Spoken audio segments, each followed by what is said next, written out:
Participants, be online. We will start the session soon.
நீங்க பேசிட்டு நிறுத்தி வச்சிருங்க. நான் அப்புறம்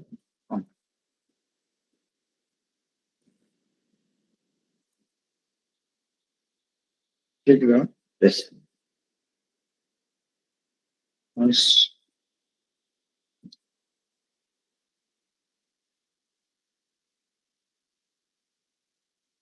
Yeah, good evening, one and all. This is Surendran. So we are in the second day of Qiskit Fall Fest. So I request Agurumurthy to introduce the today's speaker, Mr. Guru Raja.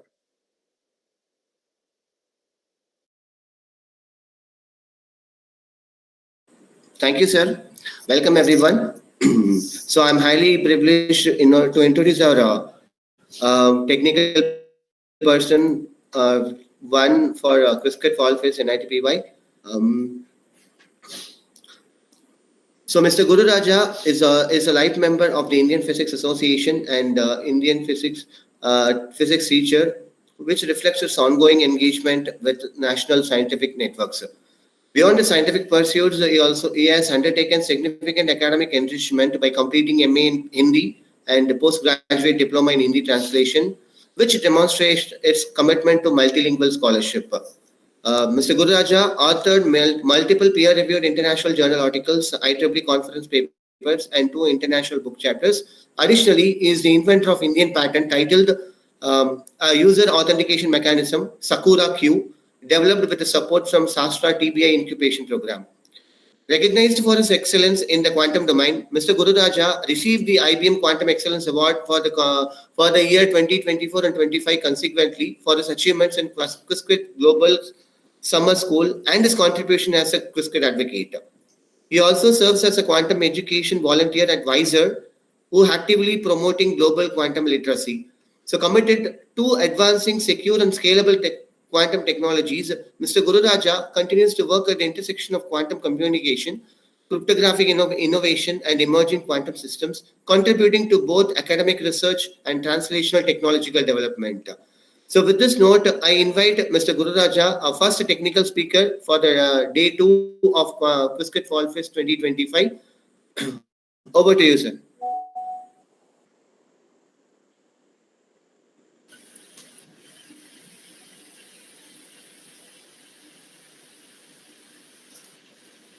Guru sir? Yes, sir. Thank you for your... Sir, you can take the... Yes, sir.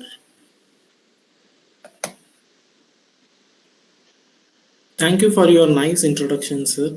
Thank you. And now we move on. Is my slide is visible? Movable also.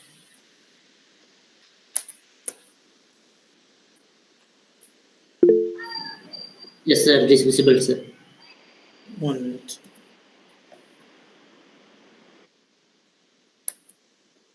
Yes.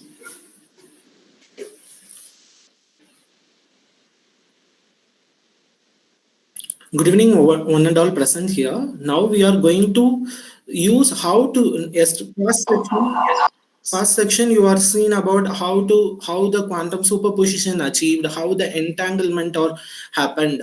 Now we are going excuse me, Guru. Yes, sir. You are yet to share your screen. Yes, sir. 1 minute.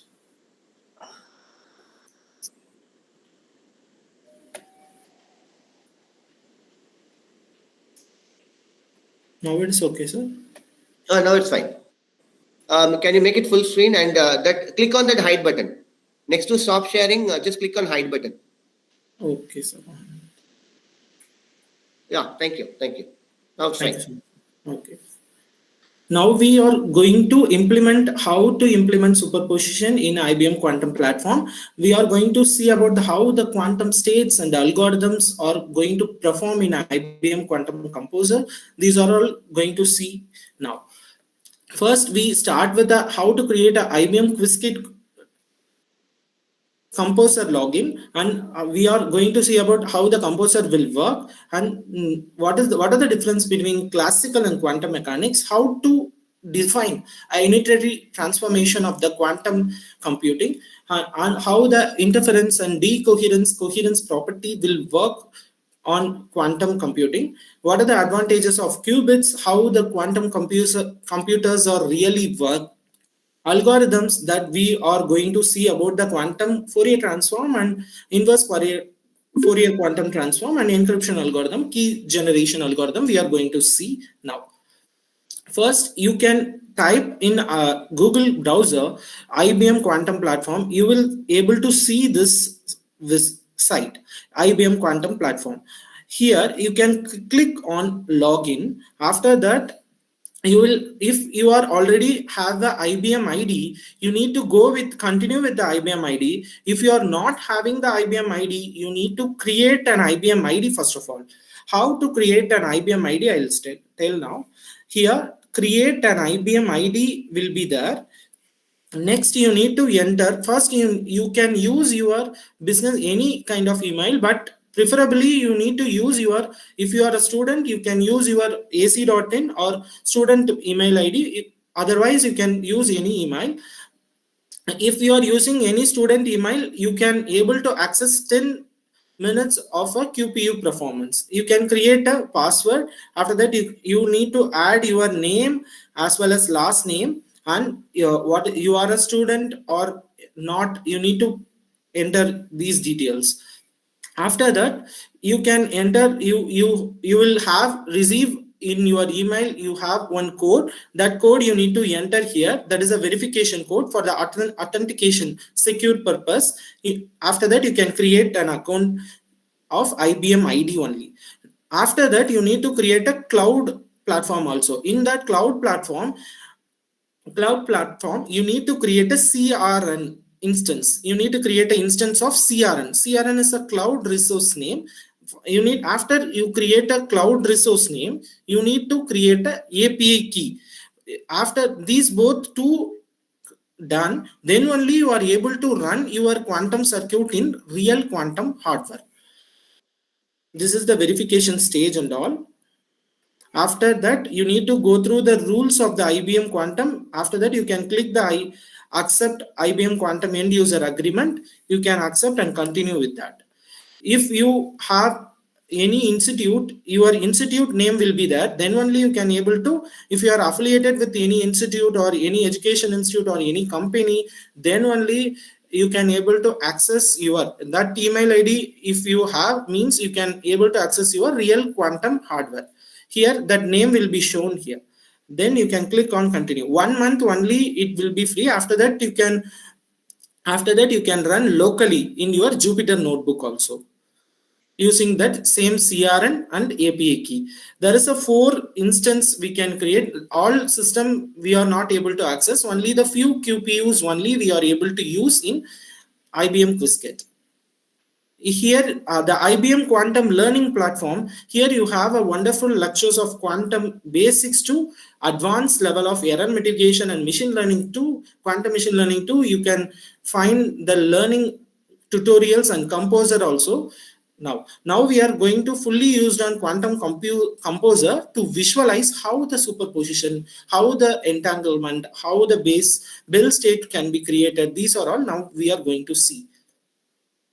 Here, go to the click IBM quantum learning, click the IBM composer. That composer, you are able to visualize the quantum performance. If you need to see about what is the state, what is the quantum state that involved, what is the algorithm that we are going to explore in this, you can easily visualize the quantum simulation using the composer. Composer like a drag and drop only we are able to do.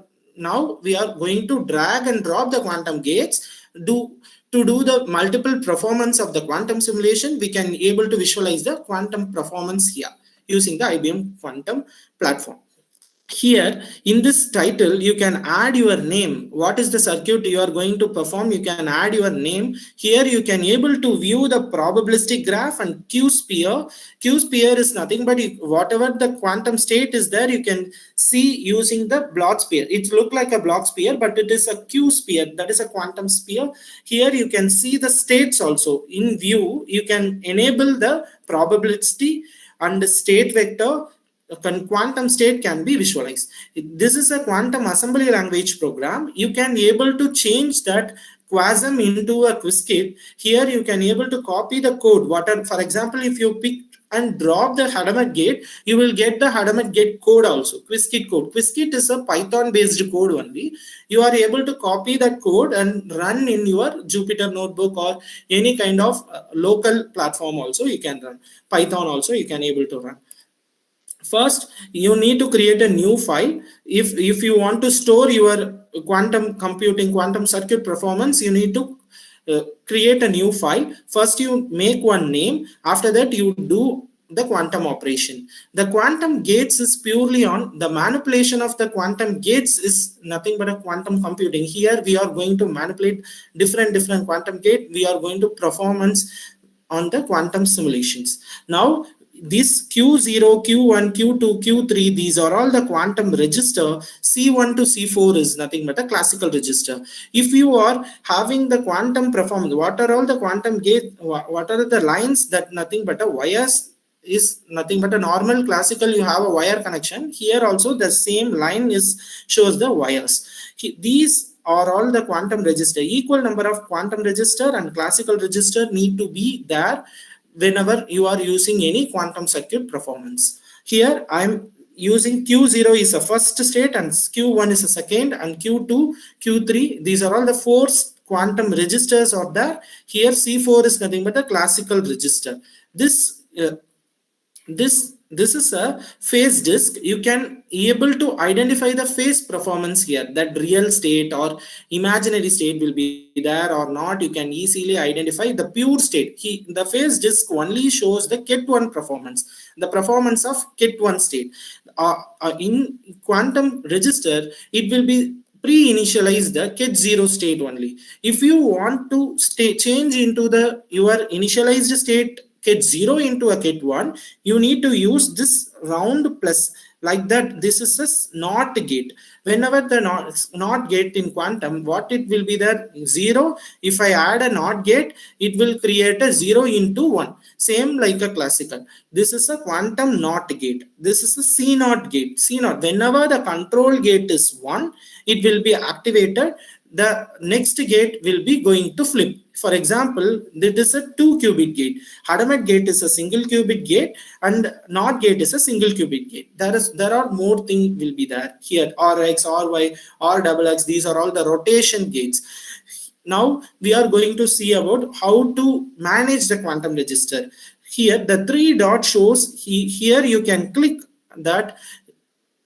To manually you can add the quantum register and classical register. If you want to add more quantum register also, you can enable. But in this IBM quantum composer, you are able to, without sign in, you can able to visualize few qubits only. If you are able to sign in, you can able to perform within 7 qubits. You can able to run in the IBM composer. If you want to more qubit you need to run, you need to locally install the pip install Qiskit in Jupyter notebook. Then only you can use the 125 qubits also you can run in your Jupyter notebook.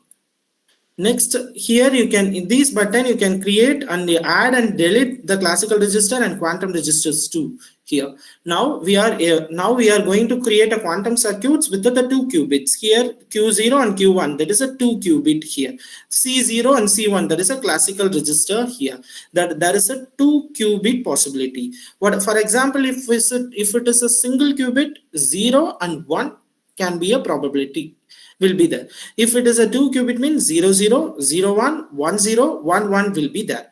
That state vector pre-initialized into the 0 state, 0 0 state, Ket0 state only pre-initialized. Whenever if you add the Ket1 into any one state, it will go to the 0 1 or 1 1, like that it will move on. Okay, what is mean by classical? How the quantum mechanics involve? What is the difference actually means? The classical mechanics relies on only the macroscopic particles. Here the quantum mechanics deals with the microscopic particles like photons and others too. And Newton, here the classical mechanics follows the Newton's laws and Maxwell's electromagnetic wave theory. Here it is full of Schrödinger quantum equations, and the Planck postulates like E is equal to h nu. Here we are going to follow, and Heisenberg uncertainty principle ensures the uncertain value. Thus you are not able to know the state here. You are not able to measure simultaneously the position and momentum here. In classical, you have a position and velocity here. The future state can be predicted with the classical. Here the predictability will not be there. The particle here, it is a dual nature, that it can be behave like a particle and wave. It cannot be specifically enacted. Here the probability of finding the particle in a location space that we can able to find here.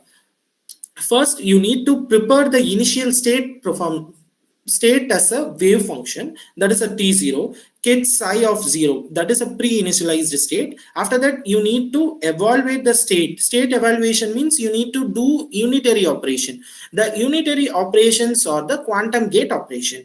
When the quantum gate operation involves in the Bloch sphere, that Bloch sphere, you can use the manipulation of the different rotation. Whenever you rotate with many space in Q sphere, you can see that whenever you rotate any using the rotation operation, you can create a different state here. Now we are going to use the different quantum gate. That is, these quantum gates are all follows the unitary operation. U diagram must be I is a identity gate, U is a unitary operation. What are all the, for example, the quantum computing is a reversible process. Whenever if you add the H gate, again if you add a H gate, you will get the same state. If you have a 1, if you add H and H, again Hadamard and Hadamard creates a superposition that you previously learned, right? That whenever if you add 1 Hadamard, you will get only the same state, 1 only you are getting again. The measurement will be going to collapsed state. The collapsed state, now we are going to see these things, the probability. Whenever you see after the measurement, you will get the probabilistic value only here. Next, how to create a superposition using the IBM quantum composer. Now we are going to see. Here you can see Ket0 is initialized previously. Whenever adding a H, it shows zeros and ones simultaneously. After adding the measurement gate, the states are collapsed, not a probabilistic value. If you see the probabilistic value, the probabilistic outcome here is it is a 45, here it is a 65. That may be a equal superposition here. The superposition will be happen. If any measurement operation done, the superposition will be collapsed into a normal state. The state will be going to collapse, not a probabilistic value. Here you can see that state will be 0 to 1, it will be created. Next, I am adding the 2-qubit superposition. Hadamard, again I had Hadamard. Here you can see the equal superposition between the every state 0, 0, 0, 1, 1, 0, 1, 1. The computational basics, here you can see that the real state is having a 0.01. After I am adding the measurement gate, you can see here 0.0j. J is nothing but a complex form. Here the complex state is also there here involved. You can see the after measurement, the probabilistic value having the equal superposition, but in state vector, these are all collapsed into the single state here. These are all the basic quantum state collapsed. Whenever apply the measurement, it is collapsed here.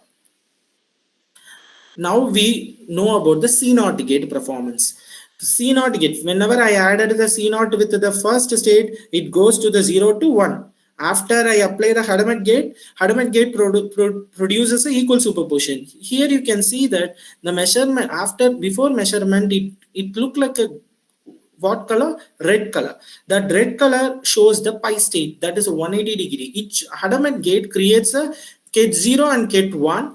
That Ket0 and Ket1 is a computational basis, but whenever if you initialize the quantum state into the Ket1, it shows the different state of Ket plus or Ket minus. Ket plus state or Ket minus state here. Okay. uncontrolled operation. Now we are going to control. This is a 2-qubit gate. It will perform whenever the first qubit is ket 1, then only second qubit going to flip. If it is not a ket 1, it will not going to flip. Whenever I am adding the ket 1, it flip 0 0 is flip into a 1 1. Here you can see this. Whenever it measures, the probabilistic value will be going to collapse. Final, after adding the 1, you can see here the probabilistic value will be 1 1. This kind of play you can do using the IBM Quantum Composer.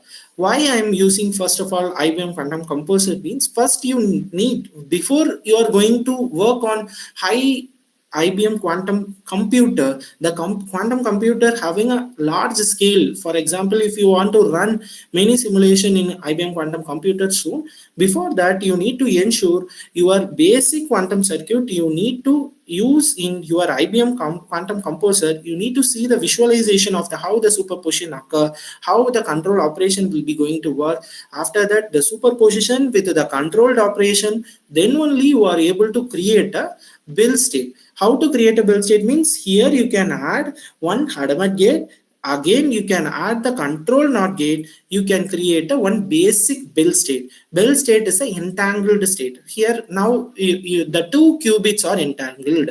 If any one of the qubits change, automatically other will change. That is a correlation will be there that you previously learned past. Now I'm going to fully focused on the quantum state, how the interference occurs. In quantum mechanics, interference happens not like a water and sound waves. If you see the water, if you throw a stone into a water, it will behave like a wave. That is a wave. That kind of probability not here. The probabilistic of wave and particles like electron and photon here.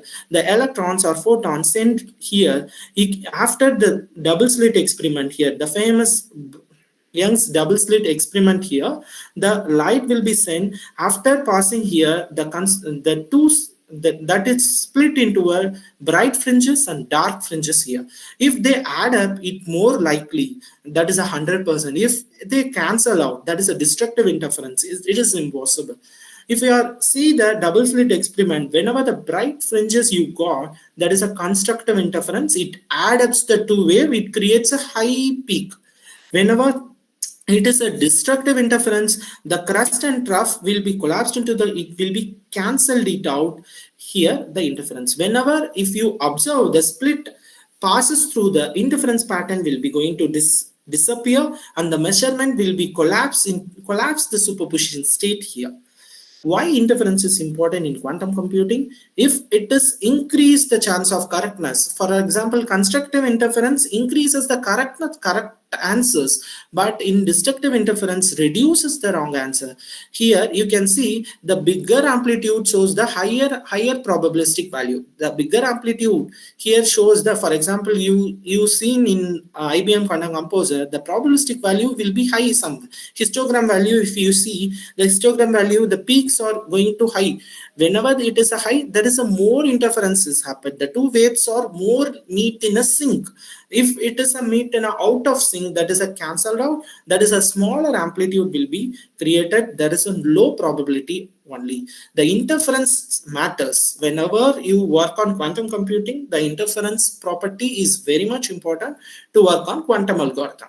Quantum algorithm carefully designed using the sequence of the quantum gates here. What is a classical computer? Classical gates cannot be able to reversible, but some gate are reversible. Here in quantum gates, all the gates are reversible gate. If U dagger is an identity gate. If you do any quantum gates again and again, it will produce a single same state only here. The controlled interference matters here. First, you need to create, whenever you go on a bigger algorithm, first you need to be able to know about the quantum gates first of all. The manipulation of the quantum gates and design of the quantum gates with the measurement operation, then you are able to design a different quantum algorithms. How to create a quantum algorithm, now we are going to see. First, you need to create a superposition. If you are going to error correction, you need a superposition. You need a Hadamard gate. Hadamard gate is a basic gate. It creates a superposition. It creates all possible combinations of zeros and ones. It shows the quantum parallelism. If you are having an apple full of apple, if you eat, you are not able to eat. If you cut into a different pieces, you can able to do multiple performance also. You can able to eat that fully, you can able to eat. In circuit also, for example, you can able to do the parallel task. You can able to, in machine learning algorithm training and testing will be there, you can able to do a multiple training in a different computers using the quantum parallelism. Here the superposition will be happen. You need to modify some phase, you need to add some correct. For example, I need to encode my value, I need to encode my data. How I can do my data? For example, I have image data, how I need to encode my image data using the rotation gates. That is a phase gate. All the gates, that rotation gates involved using the phase encoding only. Here the phase encoding, the phases modifies the waves into a up and down like cosine and sine transform only. It shows whenever, for example, if you add the image data, if you want to change into the phases, you can use the FRQI. That is a beautiful algorithm using only the basic of phase encoding. Whenever the any state 0 and 1 will be there, you need to adjust the phase. You can able to adjust the different phase into using the phase encoding mechanism. Does not change any probability, just change how the interference later. Whenever you measure only, you are able to know what is the phase actually it does. After interference setup, before the interference, quantum gates that causes all probabilistic waves into the interference. If wrong answer, cancel it out like a destructive interference. Correct answer strengthen the constructive interference. It shows the higher amplitude. Whenever you measure, you have a correct answer. Whenever you measure, that is collapsed into the classical form of zeros and ones only. You need to create a classical form of data. After that classical data converted into the, after superposition, it goes to the quantum state. After finally you add the measurement gate, you get the classical data again. Coherence matters. All this, when the qubits are having a coherence time, that is a fragile in nature. Qubits are fragile in nature. So coherence means all the quantum system perfectly in sync, that there are work together orderly. Like for example, all musician that orchestra is there, the same rhythm and tune must be there. For example, if you see in a video and audio must be in sync. If it is not like that, means that the decoherence will be going to happen in that. The coherence keeps a particle like a both states of zeros and one aligned related to each other. The zeros and one simultaneously, there is a superposition, means the coherence here. The quantum behavior will be there here. Whenever you are flip a coin, whenever that flip will be going to the head or tail. In air, it will be in a both of head and tail at the same time. That is the coherent state. If any air comes, or if you touch that coin, that coherence will collapse. The state will be collapsed. That is the measurement operation. How the coherence is maintained in quantum hardware. Here the quantum hardware, like a platform, that these are all architectures measured only the two time. T1 is the energy relaxation time, D2 is the dephasing time. The energy matters. E is equal to h nu, that is a Planck constant you are seeing. So there is a more perturbation using the quantum quantization. The charge fluctuation will be there using the we are sending the electrons in superconducting qubits and photons in photonics, in neutral atoms in D-wave annealing. These are all the different platforms. Super quantum computers are available.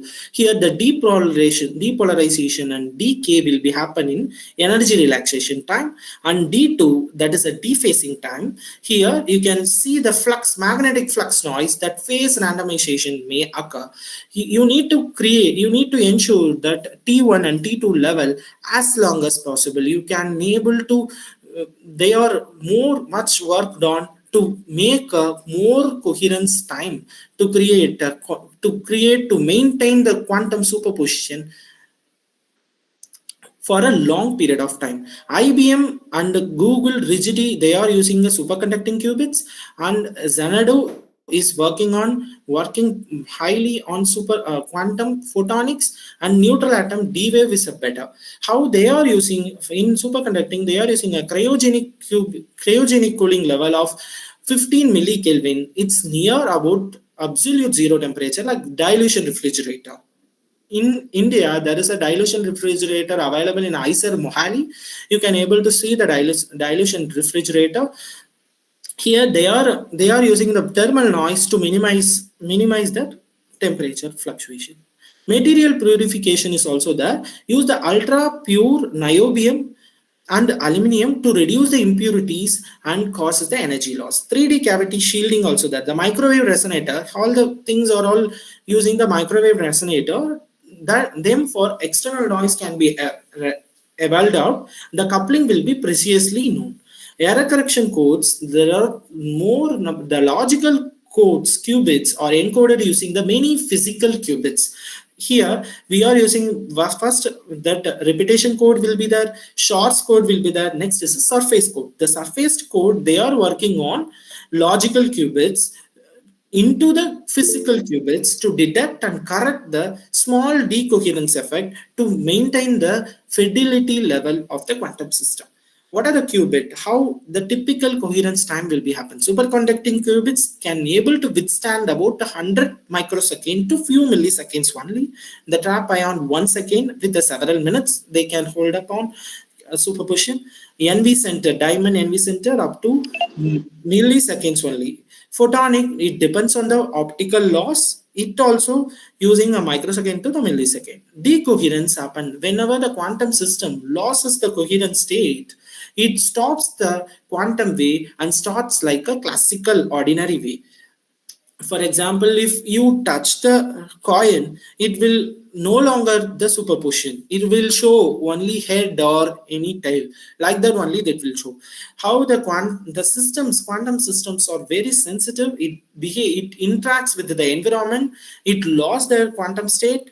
The air molecule or light, if you are seen in a light, the photon loss can be happen. The temperature change will be there. External noise and measurement occurs at different. Now we are going to move how to encode the classical state into quantum through the bit to qubit. How to change, how to prepare that classical to quantum. The classical to quantum, you need to start with the physical system like a qubit carrier. You need a qubit. Then only you need to encode your classical data to quantum data. First, you choose a physical object that behaves like a electron spins or photon polarization. Photon polarization means zero, ket 0 and ket 1 is a computational basis. Ket plus and ket minus is a diagonal and anti-diagonal spaces. The electron spin up is a ket 0, spin down is a ket 1. Here, the ground state and the excited state will be there. Ground state and the excited state to initialize the quantum state. Like whenever you switch on your computer, it's like a booting up your refresh your memory into the ket 0 state. Apply the quantum operation, creates a Hadamard like mix of ket 0s and ket 1. It's balanced both 0s and 1. Until you measure, it balanced both 0s and 1 simultaneously. Whenever you control and maintain the coherence to isolate your qubit into it does not lose the quantum nature.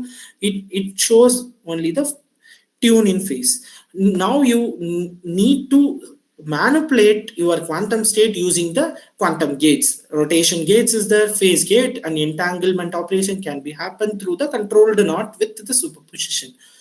After, whenever you measure the quantum state, you get the results of 0s and 1. Classical algorithm 0s and 1. Here the qubits can both 0s and 1. It mimics, it is a deterministic way. Here the probabilistic way, AND gate and NOR gate, these are all the logic gate. I'm skipping off. Advantage, what is the advantage of qubit? Adding the qubit increases the storage exponentially. There is a need of quantum qubit storage is also the new platform to work on.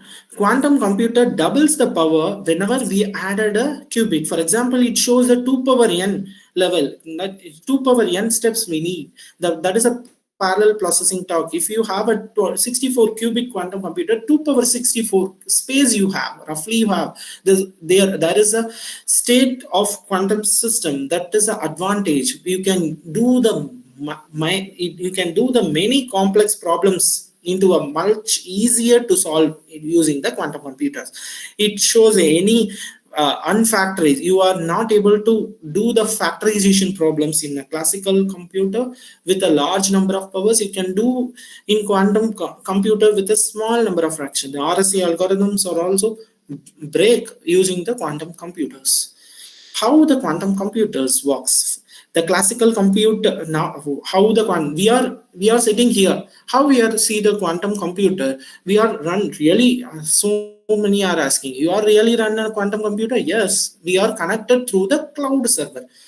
Here now you have a laptop or any PC disk, that is a classical computer. Now you are going to write that quantum code. I show the Quasar code into the Qiskit code. That Qiskit code you are able to do the classical classical computer performance. You need to send like a program.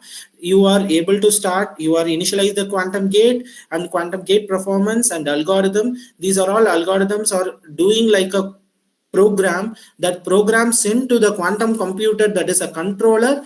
Whenever the commands and quantum gates will goes to the quantum register to perform.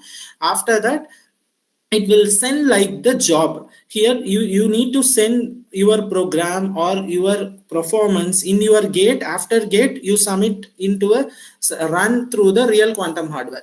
Submit a job, the job will be in a queue. That is a free, right? Free. Here so many are going to work on IBM. There will be a line in a queue.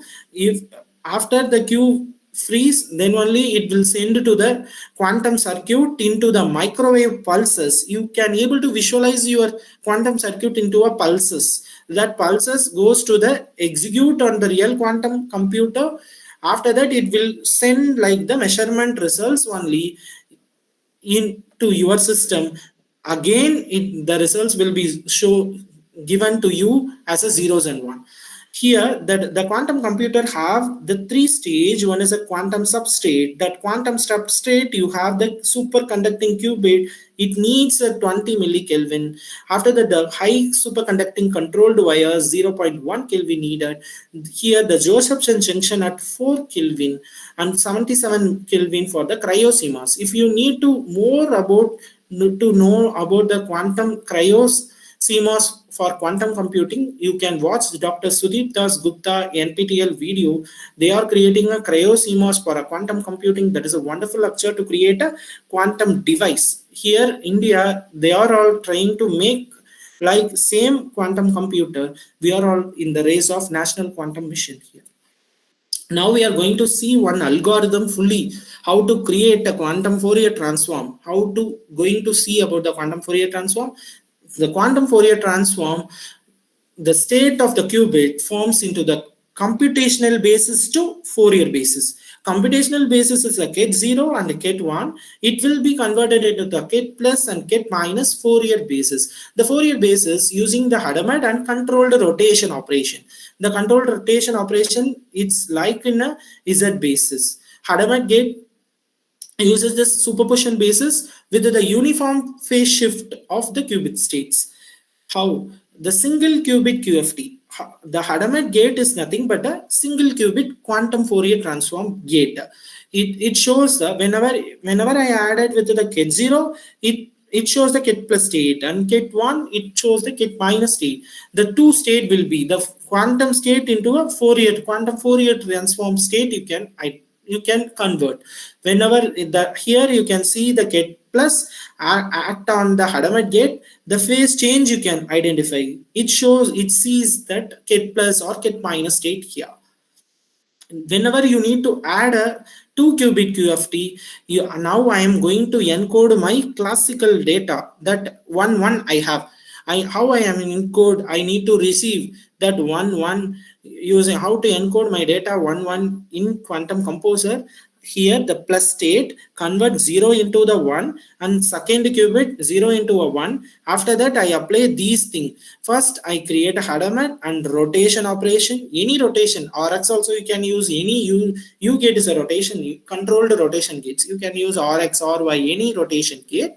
And after that, you add again Hadamard gate to create a superposition in the form of quantum Fourier transform. After that, you need to get the same means, you need to add an inverse Fourier quantum transform. How you can add same like in the reverse manner. Again H, again U rotation, again Hadamard. You will receive the same plus plus. How that will now we are going to see. Before measurements, it will be in the state of different probability. Here you can see 0 0 in other form. What is the different colors? Colorful is there means these colors shows here. You can see the phase disk. This phase disk, these are all the, for example, if the color is yellow, it is a 3 pi by 2 cos of 3 pi by 2, like that will be there. Whenever we measure only, we are able to collapsed form will be there. Here I'm created using the RZ gate. This is the one of other QFT form. Hadamard gate put into the superposition, RZ gate rotate into the pi by 2. After that, H gate will be there to maintain the superposition here. Here you can see that 0 0 0 1 1 0 1 1 equal probability. After I apply the H or Z H, here the swap gate, you can able to swap the first gate and second gate matrix also here. The swap gates are not needed if the QFT is implemented on at IQFT is implemented on your end of the circuit. Plus I run 0 0 0 1 1 1. Here you can see here. Next, I need to send my IBM quantum composer to the real quantum hardware. The shots is a number of time. How much number of time I need to run my quantum circuit is decided by the shots here.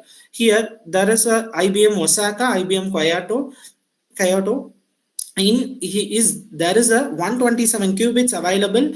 Now I am going to send only 2 qubits. First you start with the lower level. After that you can go the multi level also you can stimulate.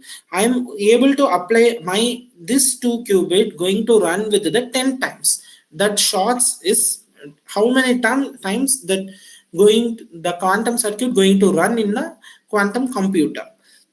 The job limit, previously we have a job limit. Now there is no job limit. You can send any kind of job beyond the 10 minutes. After that, you need to click on the run IBM Osaka. You need to run your quantum circuit directly in the IBM quantum composer. Here, this shows the circuit is running. Here you can identify that pass button like that will be there. Here you can see the job details. I am running this circuit only. Whenever I measure, it shows here the collapsed state is a 1 0 here. The job will be completed. If the completed, you can see the histogram value. Here you can see the 1 0 will be only there. The performance time 1 minute 3.6 seconds. That it included the job scheduling time and job queuing time, all the thing. If you need detail, if you detailly see, only 1 seconds only taken or few seconds only take to run. Here you can see the phase disk also here. The final result of QPU performance. What is the final state? What is the maximum interference here? The maximum interference here, the 0 0. What I included in this 1 1 means it will shows the 1 1 results also here.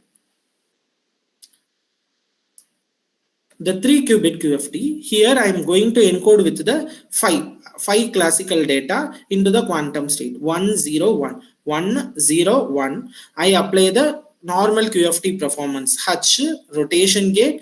Next state you need to add a pi by 4, pi by 2, next pi by 4, next one is pi by 6. Like that you can move on like Fourier transform basis.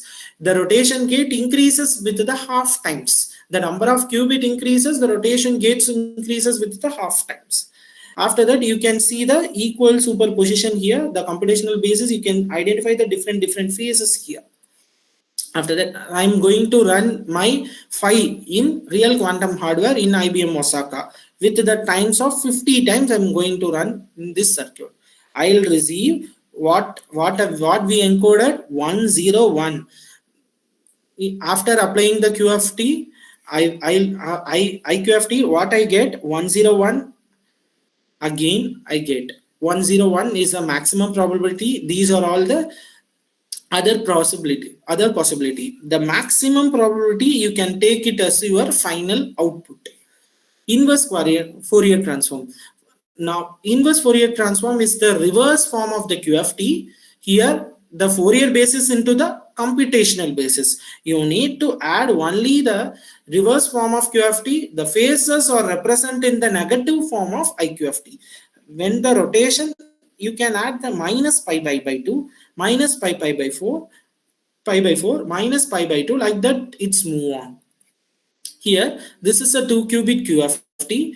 This is the 2-qubit IQFT. H or is it pi by 2? H or is it minus pi by 2? That minus shows the inverse. 1 I encoded here. 1 data. It receive also. If you see the probability, before measurement, the state vector is not able to collapse. Is shows only the 1 final input. You can, if you measure this same circuit, this is a 3-qubit form. 101. Here you can see the 101. Again, you got back.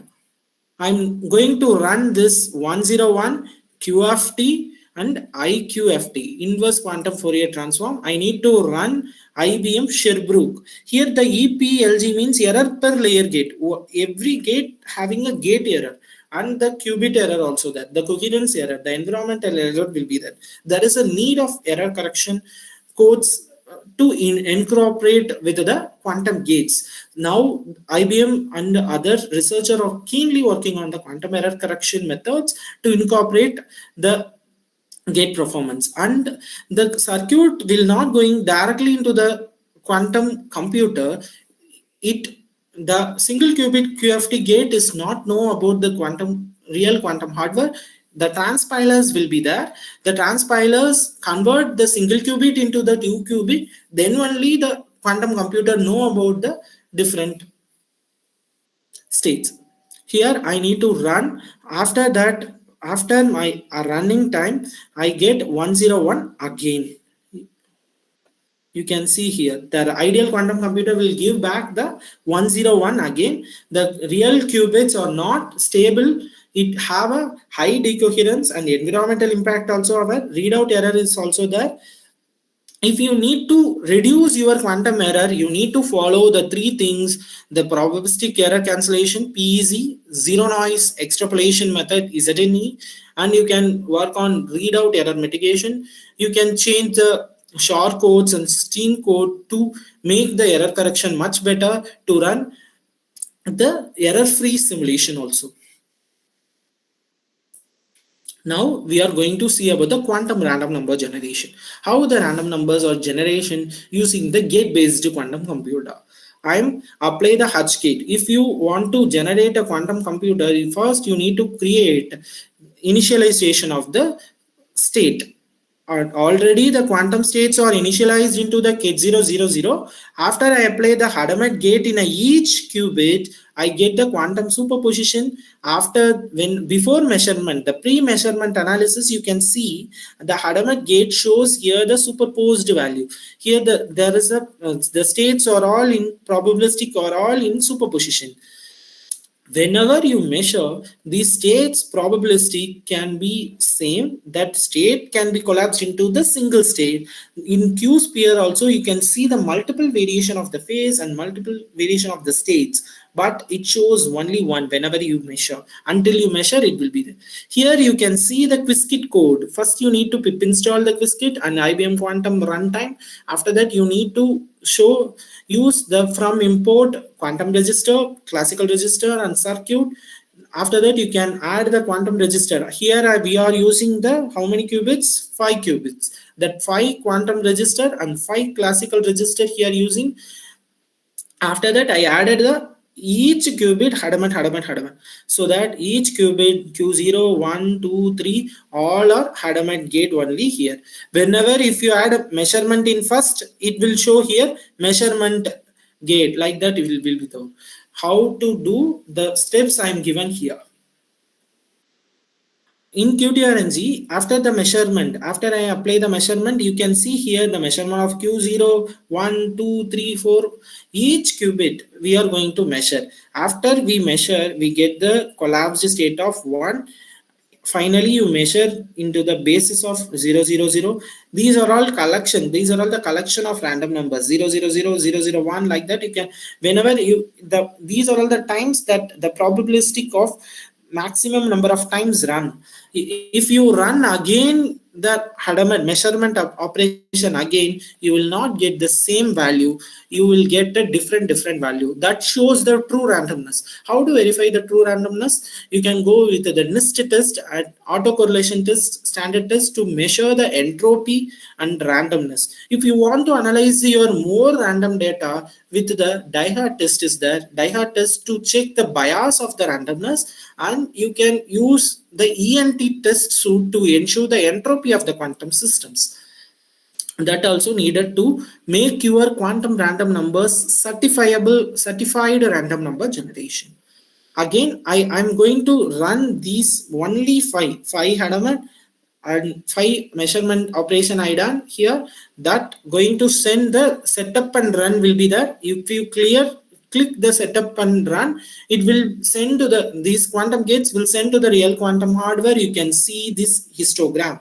This histogram shows the how this much time, for example, 600 times the frequency 0001 occurs. 001 occurs 600, and more than 600 times 0010 will occur. This will collectionally you can get the file of hexadecimal value. After that, you need to go the hexadecimal into the normal conversion. You can extract the bits into the classic qubits when you measure into the hexadecimal value to the bits formation.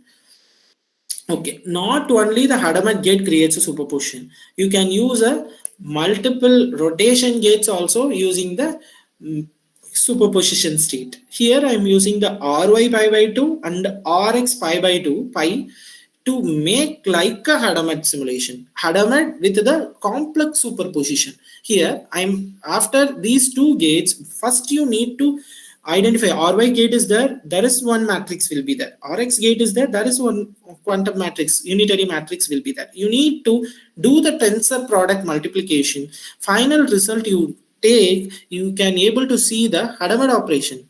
The Rx, Ry, P produce like a Hadamard gate. These are all you can see in the if you see in QTRNG in Google browser, there's so many papers. So many papers will become. It's like you can able to see the different gates to create a quantum superposition. Pre-measurement analysis, you can identify all the states are all equal superposition with the equal states, and if you measure until you measure, you can see the states are all in equally superposed. Finally, the uniform distribution of the basis also shows here. After the rotation of Ry pi by 2, the shift Rx shift shows the unpredictability here. The unpredictability relies on Rx shifter. Whenever you measure this quantum gate, you can get the probability of 0.150, each margin of 1 and 0. It will be iterated with the 1000 times. Again, I am running again the same simulation. I will get the more randomness here. The number of qubits defines the quantum randomness in superconducting qubits. Now we move on to the quantum key distribution. Now we are able to know about the QRNG. After that, we need to go on to the quantum key distribution. How we are going to send my key to others using, first I'm generated the QRNG. The receiver also able to generate a QRNG. Eavesdropper is a hacker. The hacker going to drops to make our quantum channel to get the keys. sender qubit hackable. First, the sender going to generate a TRNG, that quantum random number, that is encoded into the quantum registers, and the random sequence are encoded into the ket plus or ket minus state, the vertical or horizontal basis. That basis state you can show through the publicly classically available channel. The basis verification going to happen with the 2n. Here they are also, receiver also going to use one QRNG sequence. They are also using the same combination of the vertical basis and horizontal basis. That basis can be used comparable, and here he also able to make a QRNG. He also going to encode that basis, but in qubit may not able to copy. The no cloning theorem performs that qubit are not able to copy. You are not able to hide or any change. You can alter the states, alter the basis. Not able to, he can able to alter the basis. For example, if plus is there, he will adjust the plus into the X gate. He will change the basis state. Not able to copy the qubit, not able to copy the quantum channel sending qubit. He is not able to copy our qubits level. Finally, we need to compare our unlike basis. For example, if I have a plus, I will collect the key. If I have a plus, I have a negative wrong basis, means I will remove that basis. The removed basis will be sent through. The like basis will be sent through as a shared key. Removed basis will be discarded. Finally, we get the superposed key. If anyone is enter into our quantum channel, we can able to easily visualize the basis is not similar. We are not able to see the exact key. If you have any mismatch in your basis, you can easily identify some intruder is in our quantum channel. So that you need to again you can able to generate same QRNG performance again. If you can send through this, can able to possible in key distribution property. There is a BB84 protocol, E91 entangled protocol also there.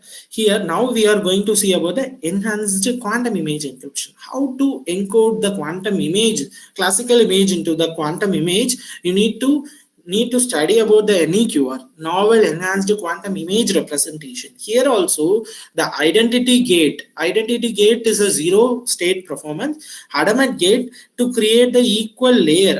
In NEQR, Hadamard gate shows the equal state. For example, the state 00, 01, 11 will be there.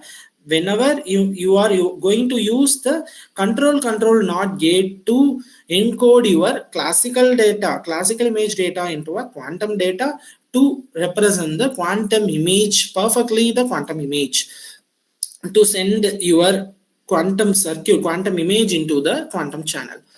After that, you need to XOR using the quantum keys. Key is going to secure you are going to send your keys to the sender is going to send the key using the key distribution protocol to others. After the image is XORed in the form of, here not only I'm going to use only the QFT, that RQFT means random quantum Fourier transform. I'm able to use a different QFT, that different QFT using the Chatelain algorithm to shuffle the gate combination to send the image with the shuffled form and encrypted form of data to the quantum channel. Whenever I measure, only I know about whenever eavesdropper measure our quantum channel, he receive this garbage value, like this garbage matrix image, like encrypted image only he get.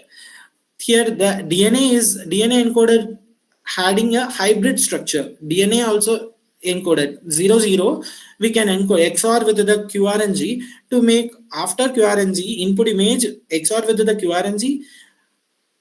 Final encrypted image can be represented using the NEQR.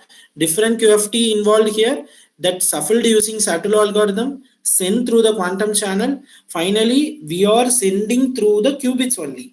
Again, the decryptor, that receiver need to add the Chatelain algorithm and again QFT, again image formation. After the encrypted image formation, using the same key, that quantum QRNG key, same key he also having using the QKD performance. After that, this two also XORed again to get the what are all the image that you send, you can get back using the encryption algorithm. Secure sharing, hybrid quantum image encryption. Now it is a better way to encode for a hybrid performance. DNA is encoded with the image key. Not only we are going a DNA quantum computing is a pastly, they are all moves. The DNA is not able to predict the different possibilities. It will be the 0001 AGTC rule, that DNA complex addition, subtraction, multiplication, like that we are doing with the keys. After that, that Shen to the SHA algorithm, that is a one-way algorithm. Again, that one-way key can be generated. The 6D hyperchaotic Ranjikutta form, these are all involved.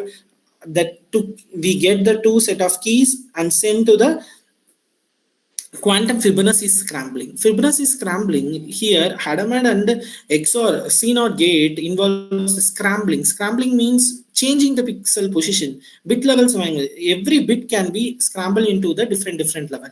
After encrypted image, second QTRNG sequence encoded with the same form, Ranjikutta form, having a different set. That is a 6 steps. We have that 6 step of encrypted form. Finally, we get the final encrypted image. More number of NPCR value, about the NPCR positive value statistical attacks. It withstand the statistical and differential attacks, and we move on to the different encrypted image algorithm. We can get the real image using the same decryption rule. Using the same key, we can able to decrypt the images.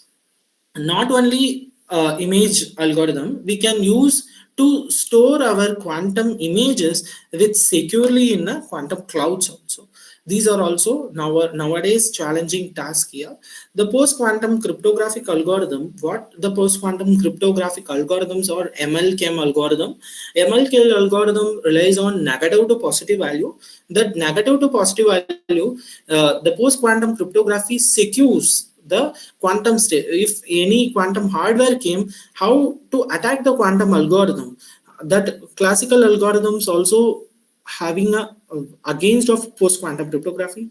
Soon the post-quantum cryptographic algorithms also integrated with the normal quantum cryptographic protocols to enhance the quantum security. There is a need of security. Whenever we having any data, we need a quantum security, so that we are on the platform of quantum security domain. These are all the applications. Let me see. Any doubts? Thank you, one and all.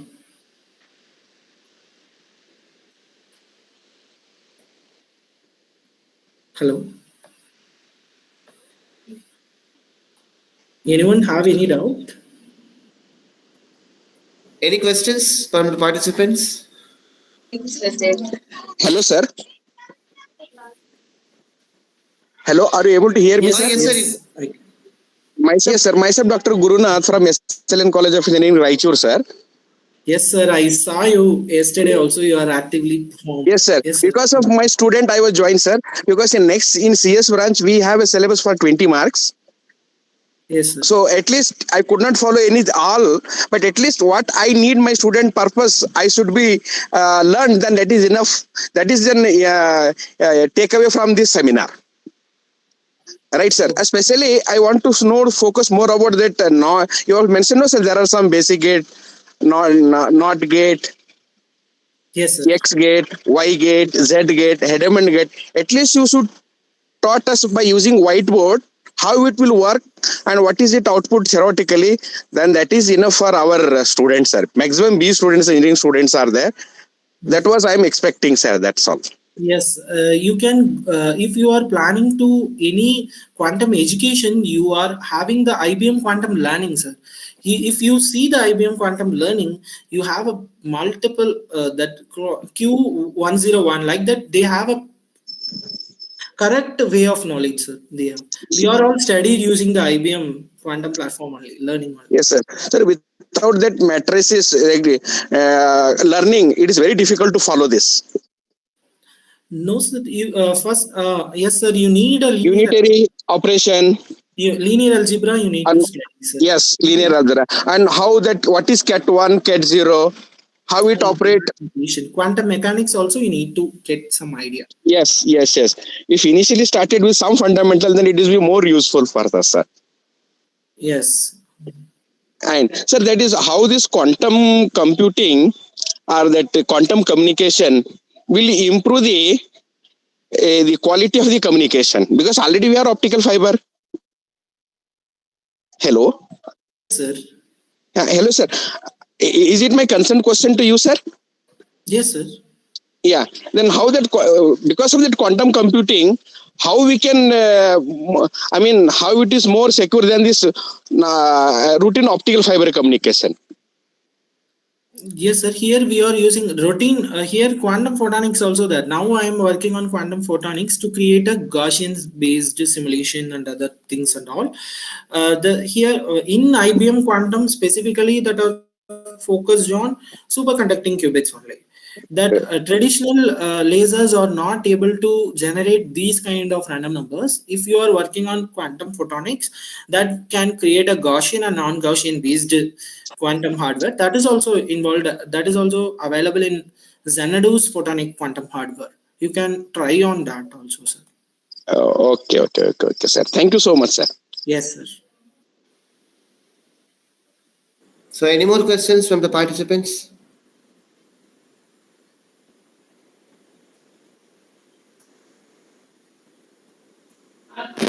Hello, sir. Good evening, sir. I have one question. Sir, Yes, thank you for your wonderful session. And I do have a simple question.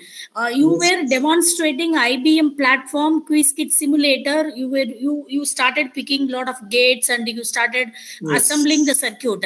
In that case, is it really we are working with quantum computer, or it is a kind of simulator, software simulator? After testing with a real-time quantum computer, IBM has developed this Qiskit simulation platform. Yes, ma'am. I'm sure the real quantum hardware simulation also to you, ma'am. How the job is going to send to the real quantum. You are creating one quantum circuit. You are creating one quantum program that is sent to the real quantum server available in the Sherbrooke and Melbourne and Kyoto. You are sending your Qiskit programs to that real quantum hardware. You get the results of a classical outcomes. You can able to perform that data is based on the quantum hardware. Sir, suppose I am planning to simulate a convolution neural network for data set for the classical computer itself enough for me to predict classification. But to speed up the work, I am using quantum or to quickly arrive the solution. In that case also, if I convert the entire data into qubit representation, then training, then tuning, that will also will work on the real-time computer if I use Qiskit. Yes, ma'am, that is available. Quantum machine learning is moving very fast here. We are using the variational quantum circuit and FRQI based image data or encoding with the data processing, image data processing. We are running the same that image into the real quantum hardware to get the data also. It is much faster than the classical computers. But the classical quantum computer is the best. Compare the result with the quantum computer in machine learning only. Okay, thank you, sir. Thank you. Yes. Hello, sir. Yes, sir. Sir, how to practice using Jupyter, sir? As you said, First, you need to install, sir. If you go through the IBM Quantum platform, IBM Quantum documentation will be available. In the documentation, the step-by-step installation process will be there. You can use the terminal pip install. If you go open the terminal, you need to add the pip install Qiskit. The recent Qiskit 2.0 will be will be downloaded. After that, you can add the different installation procedure. You can able to run locally in your Jupyter, sir. Okay, thank you, sir. Yes, sir. Hello. Am I audible? Yes, sir. Yes, sir. This is Dr. Nagaraj. So, Yes. could you please tell us any course through which we can learn basics of quantum computing? IBM, it's IBM quantum computer you need to learn, or which course you need? Basic NPTEL course is enough, Basics of sir. quantum computing.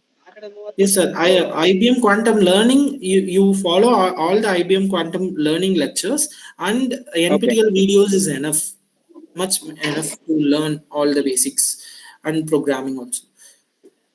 Okay. Thank you, sir. Thank you so much. Thank you, sir.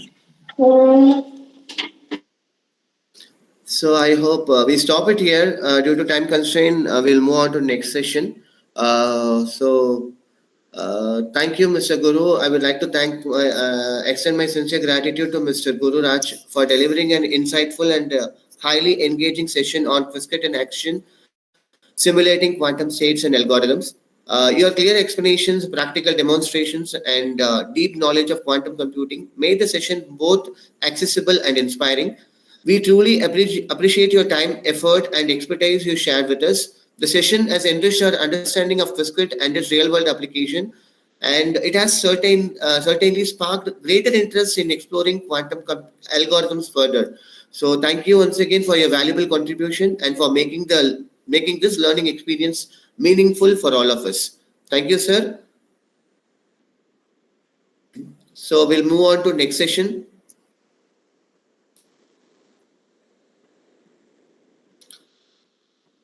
So followed by first session, now we have a speaker who's Miss Aditi Kalyan Raman. She is a free final year computer science and engineering student from SVCE, specializing in the intersection of quantum computing and artificial intelligence. She is also an IBM advocate, contributing to quantum AI workflows, open source development, and community building efforts. Also, I'm proud to say that Mr. Guru and the current session speaker and next section speaker, they're all my mentees who's working under the project of Qiskit Advocate Mentorship Program. Talking about Aditi has cultivated very strong research background through industry and academic roles. She is actively supported by the academic leadership at SVCE under the guidance of Dr. R. Anita, Assistant Professor, and Ms. R.K. Kapilavani, whose mentorship has shaped her technical clarity and contributions to the quantum AI space. Beyond her research engagements, Aditi plays a key role in campus technical leadership also, and her project portfolio includes work in quantum-enhanced NLP, quantum-secure communication models, and intelligent system design, alongside applied ML projects and gesture recognition and personalized recommendation engines. Some of her research outputs have been presented at academic conferences and are currently in the publication pipeline with journals such as Springer, IEEE, etc., strengthening a growing footprint in the computational research. Also, Aditi aims to pursue research-driven career in quantum computing, contributing to the development of scalable intelligent systems built on quantum principle. So, with this note, I invite Ms. Aditi for the second session. Thank you.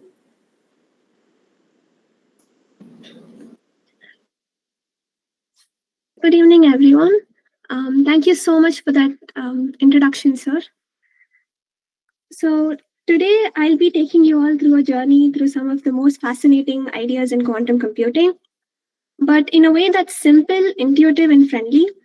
So by the end of the session, you will see exactly why quantum computers are so different, how their algorithms work, and how all of this connects to real-world applications using Qiskit. I'll just share my screen just a minute.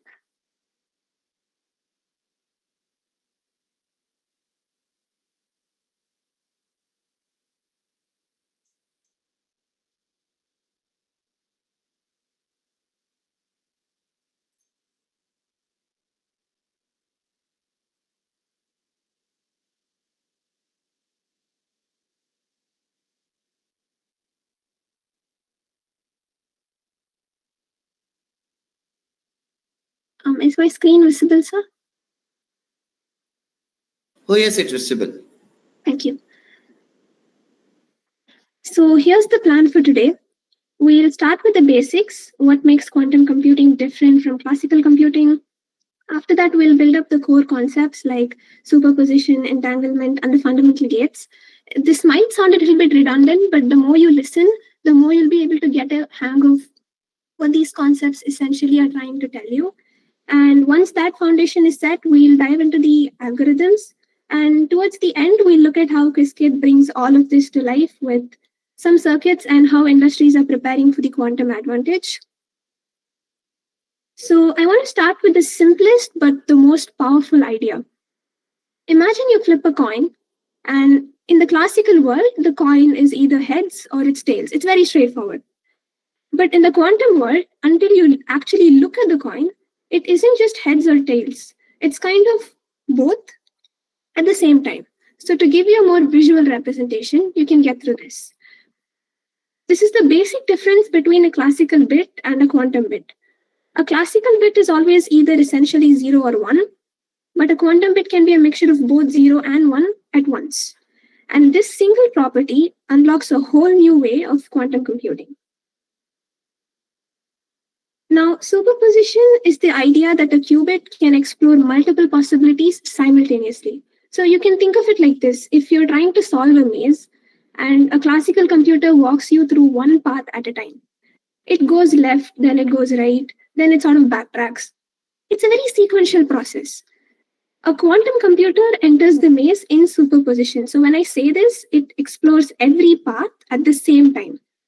Then through interference, which I'll talk about later, it amplifies the path that leads to the solution and cancels out the ones that don't. So instead of checking options one by one, a quantum computer checks all possibilities at once. Now, the second magical ingredient we have here is the entanglement concept, which is like having two qubits that share the same story. So whatever happens to one instantly affects the other. Not because the information is traveling, but because the two qubits are actually a part of a single combined state, as you might see here in the picture. And a fun way to imagine it is think of two coins that are sort of telepathically linked. So even if you take one coin to say Chennai and the other to Bangalore, flipping one instantly tells you the outcome of the other. So entanglement helps us coordinate the behavior of multiple qubits, and it allows quantum algorithms to do incredibly complex operations in just a few steps. Now, the core quantum ingredients, which we're going to be looking at, which is the building blocks. So before we jump into any quantum algorithm, I want to slow down for a moment and really talk about the building blocks we use to create everything, which is the quantum gates. We often throw around words like Hadamard and C0, but I want you to actually feel what they do, because once you understand these gates, every circuit we see later will start making sense intuitively. So to begin with, we can start with the Hadamard gate, which is also called the H gate.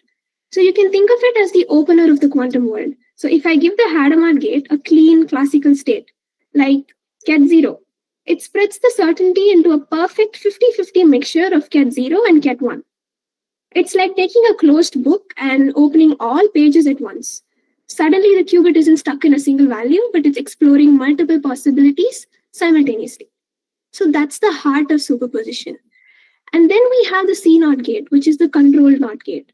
So this is the gate that introduces the cooperation between qubits.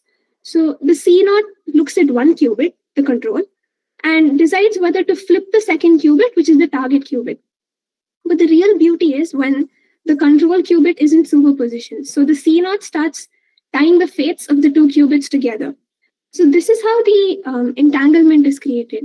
So if Hadamard is the gate that gives qubit freedom, C0 is going to be the gate which is going to be forming a relation between them.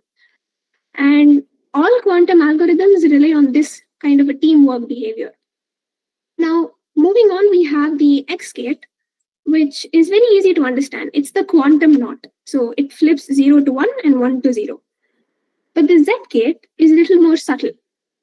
It doesn't change whether the qubit is 0 or 1. It changes the face of the ket 1 state. Face may sound a little bit abstract, but it's what allows a quantum algorithm to create interference, which is constructive interference to boost correct answers, and destructive interference to cancel the wrong ones. So before we go deeper, I'll probably give you a small heads up on how quantum computers rely heavily on interference. So the word interference might sound a little bit very technical, but the concept is actually very familiar. It simply means that different possibilities can strengthen each other or, say, cancel each other out. So you can think of each path of a quantum state like a very tiny wave. Now, waves can add together or they can cancel depending on their alignment. So quantum states do exactly the same thing. So when you put a qubit into superposition, you're not just choosing multiple values, but you're creating multiple waves. And interference lets us control how these waves combine in the end. And now inside a quantum circuit, interference usually happens when we apply a Hadamard gate or a sequence of phase shifts. Now, a Hadamard gate takes two possible paths. The state gets 0 path and the state get 1 path. And then it lets them combine. So if the paths have the same phase, then they reinforce into a strong amplitude. And if they're going to be having opposite phases, they cancel out to a weak amplitude. So the interference is how the quantum computer chooses which outcome should survive and which outcome should fade away. So if we put all of it together, the Hadamard opens up possibilities. The C0 is going to be linking qubits together. X gate flips the value and Z gate flips the phase. So these 4 gates are like the alphabets of quantum computing, and every single algorithm we have today, be it the Deutsch algorithm, the Grover, QA, they're all written using these alphabets. And once you get a hang of these gates, everything else is just going to be building blocks of these. Now, before I move on, I want to give a broader introduction to what a quantum algorithm really means. So in classical computing, an algorithm basically is a sequence of steps where your computer processes one piece of information at a time. You check a condition, you update a value, move to the next step. It's very step by step. But quantum algorithms, they work differently. So instead of processing individual inputs, they prepare global quantum states.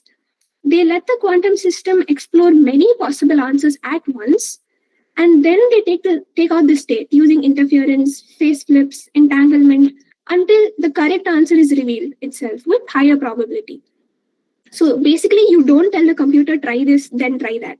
We tell it, consider everything simultaneously, and then interfere the paths so that the right answer shines through. So this is why gates like Hadamard and Z are very important, because they're going to be manipulating the amplitude landscape. So now moving on, we have the algorithms which we'll be looking into this evening. So now historically, the very first algorithm that demonstrated this kind of quantum power was the Deutsch algorithm. So it was a very tiny problem, not something that solves world hunger, but it made one revolutionary point. A quantum computer can learn something about a function with very fewer checks than what classical computer could ever do. And the core idea of this is to be reducing the number of queries. So this started the entire field of quantum algorithms which we have today. Now, one theme you'll see across multiple algorithms today is query complexity. Query complexity basically asks how many times do you need to check or query a function to figure something out. Quantum algorithms often reduce this dramatically. So for example, the Deutsch algorithm shows that a problem which needs 2 checks classically can be solved with just 1 check on a quantum computer. And the Deutsch-Josa algorithm expands this to exponential reductions. So what problem are we actually trying to solve here? So imagine you have a function, which is also a black box. And this function gives either a constant output or a balanced output. So now constant, by constant I mean it behaves the same way for every input. So you give it a 0, it gives you a 0. You give it a 1, it gives you a 0. You give it a 1, it gives you a 1. So balanced means it gives you zeros for half the inputs and ones for the other half. So classically, the only way to know what type of function it is to check the several inputs at once. And this is going to be done using our quantum algorithm.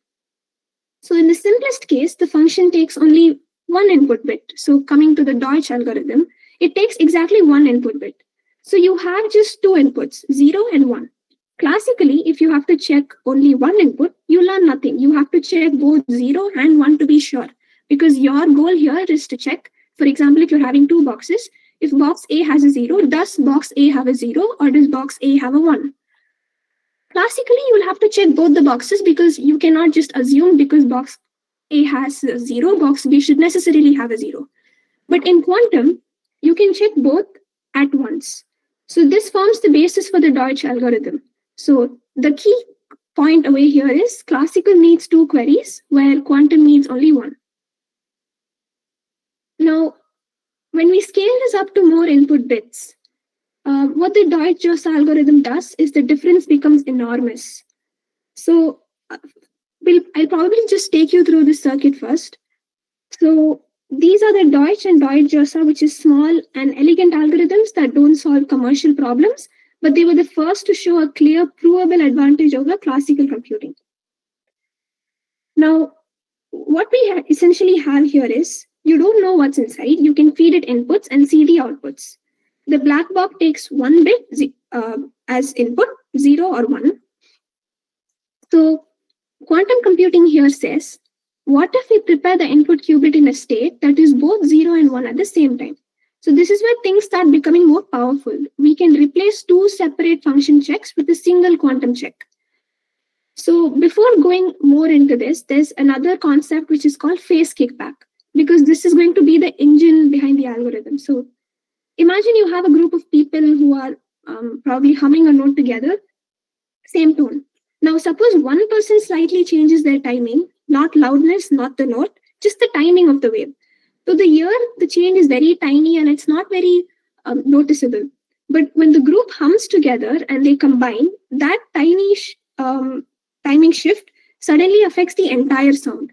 It can make the overall hum louder, softer, or even cancel out certain parts. And this timing shift is called the phase of the wave.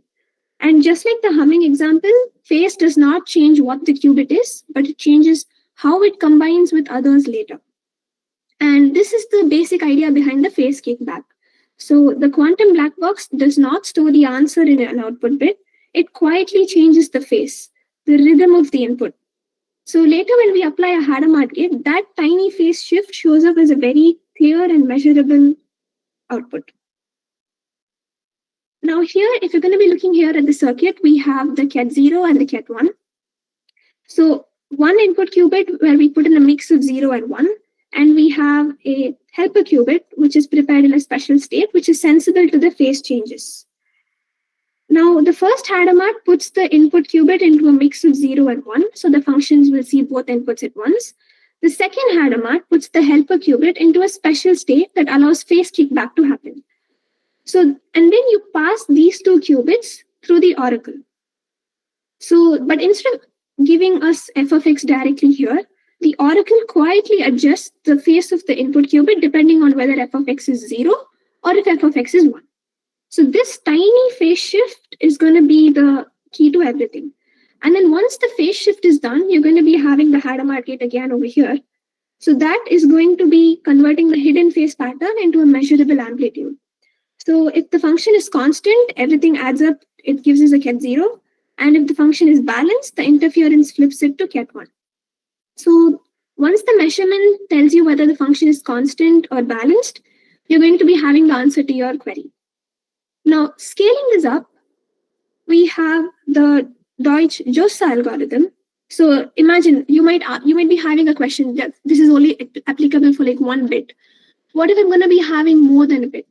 So instead of having 1 input qubit, we're going to be having n input qubits. We apply Hadamards to all of them. So the system explores all the, to be more mathematical, 2 power n inputs at once. So the oracle again encodes f of x into the phase, not the value.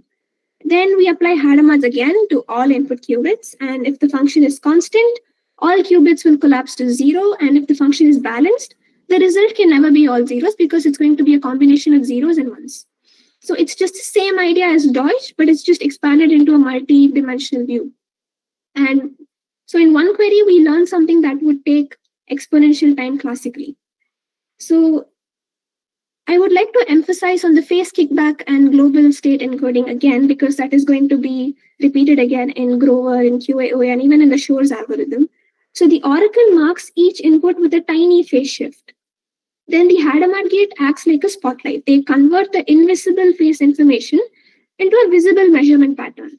So if the measurement pattern is flat, you take it as constant. And if the measurement pattern has some kind of a variation, you take it as it is balanced. So this pattern reading through interference is how quantum computers extract global properties extremely quickly. Now, even though identifying constant versus balanced functions is not commercially useful, what Deutsch and Deutsch-Jozsa algorithms have accomplished is kind of historically massive. So they proved that quantum computers can be strictly faster, the speed up comes back from the phase kickback and interference, and the approach scales, and all other later inspired quantum algorithms. So whenever you see quantam algorithms today, the idea is same. Mark the correct answers with a phase change and use interference to reveal them. And Deutsch-Jozsa was the first algorithm to show that quantum computers break classical limits, not by faster at arithmetic, but by fundamentally manipulating the information differently. So looking at the quantum parallelism and classical lookup, the classical sequential search must check inputs one by one until the statistical certainty is reached, whereas the quantum global check can check all inputs simultaneously. And this has laid out foundations for proving speed up, algorithmic foundations, and it also has a huge future potential provided it's clubbed with other quantum algorithms that we have today. And quantum algorithms harness parallelism and interference to solve global properties with far fewer queries than what classical methods can do. Moving on, we have come to one of the most influential quantum algorithms which has ever been developed, which is the Grover's algorithm.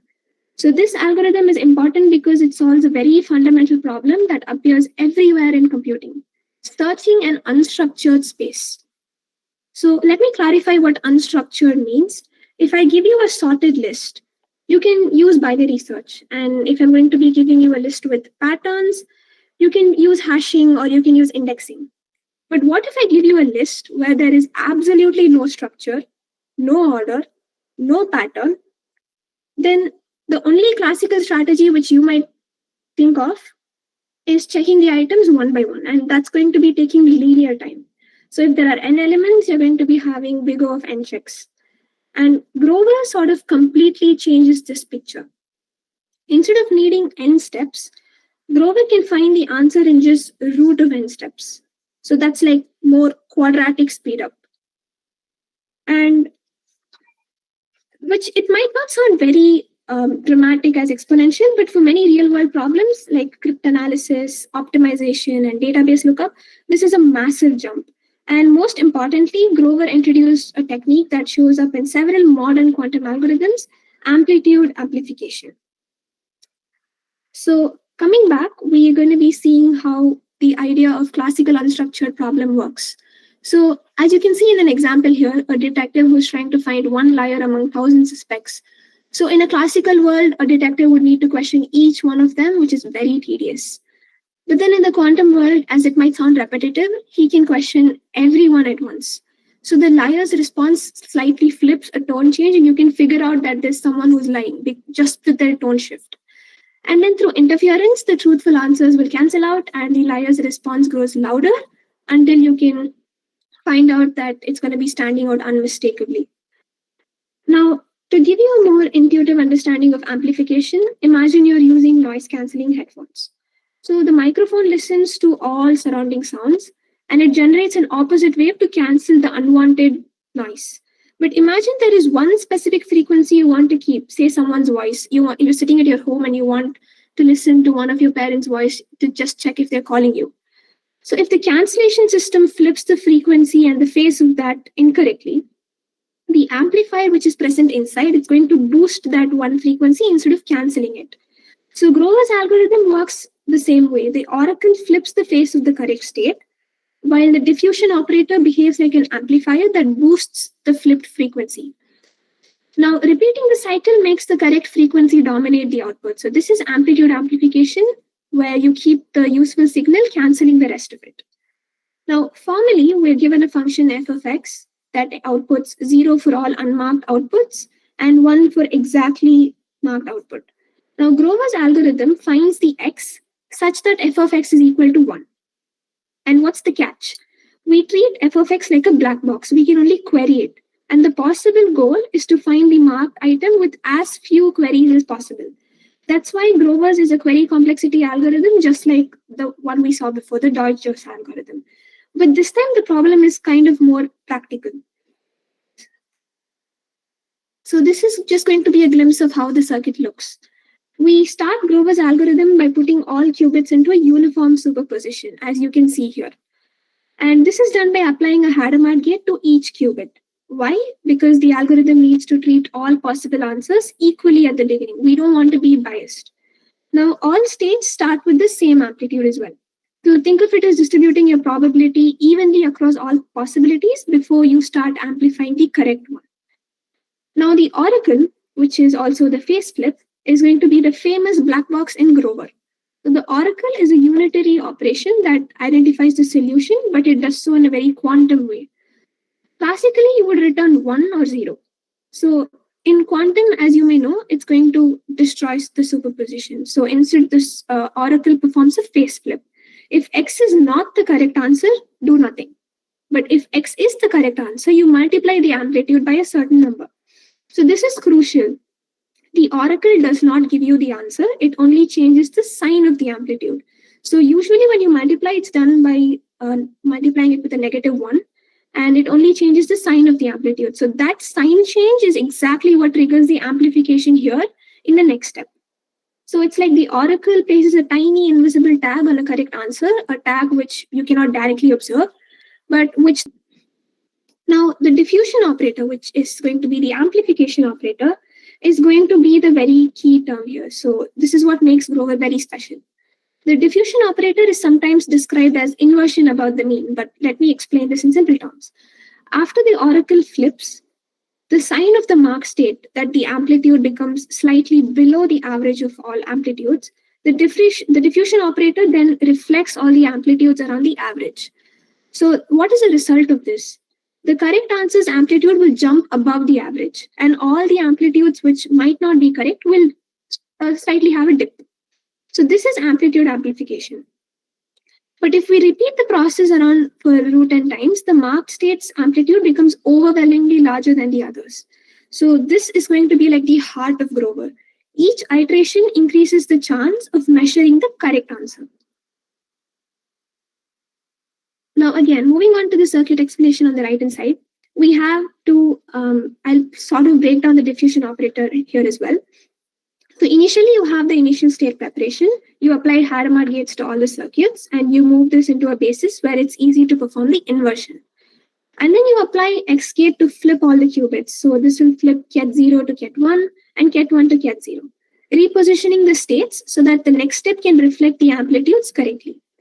And then you apply a multi-control Z gate. So this gate will flip the face of Ket0 and it acts as a reflector, which is going to be the geometric part of the diffusion step.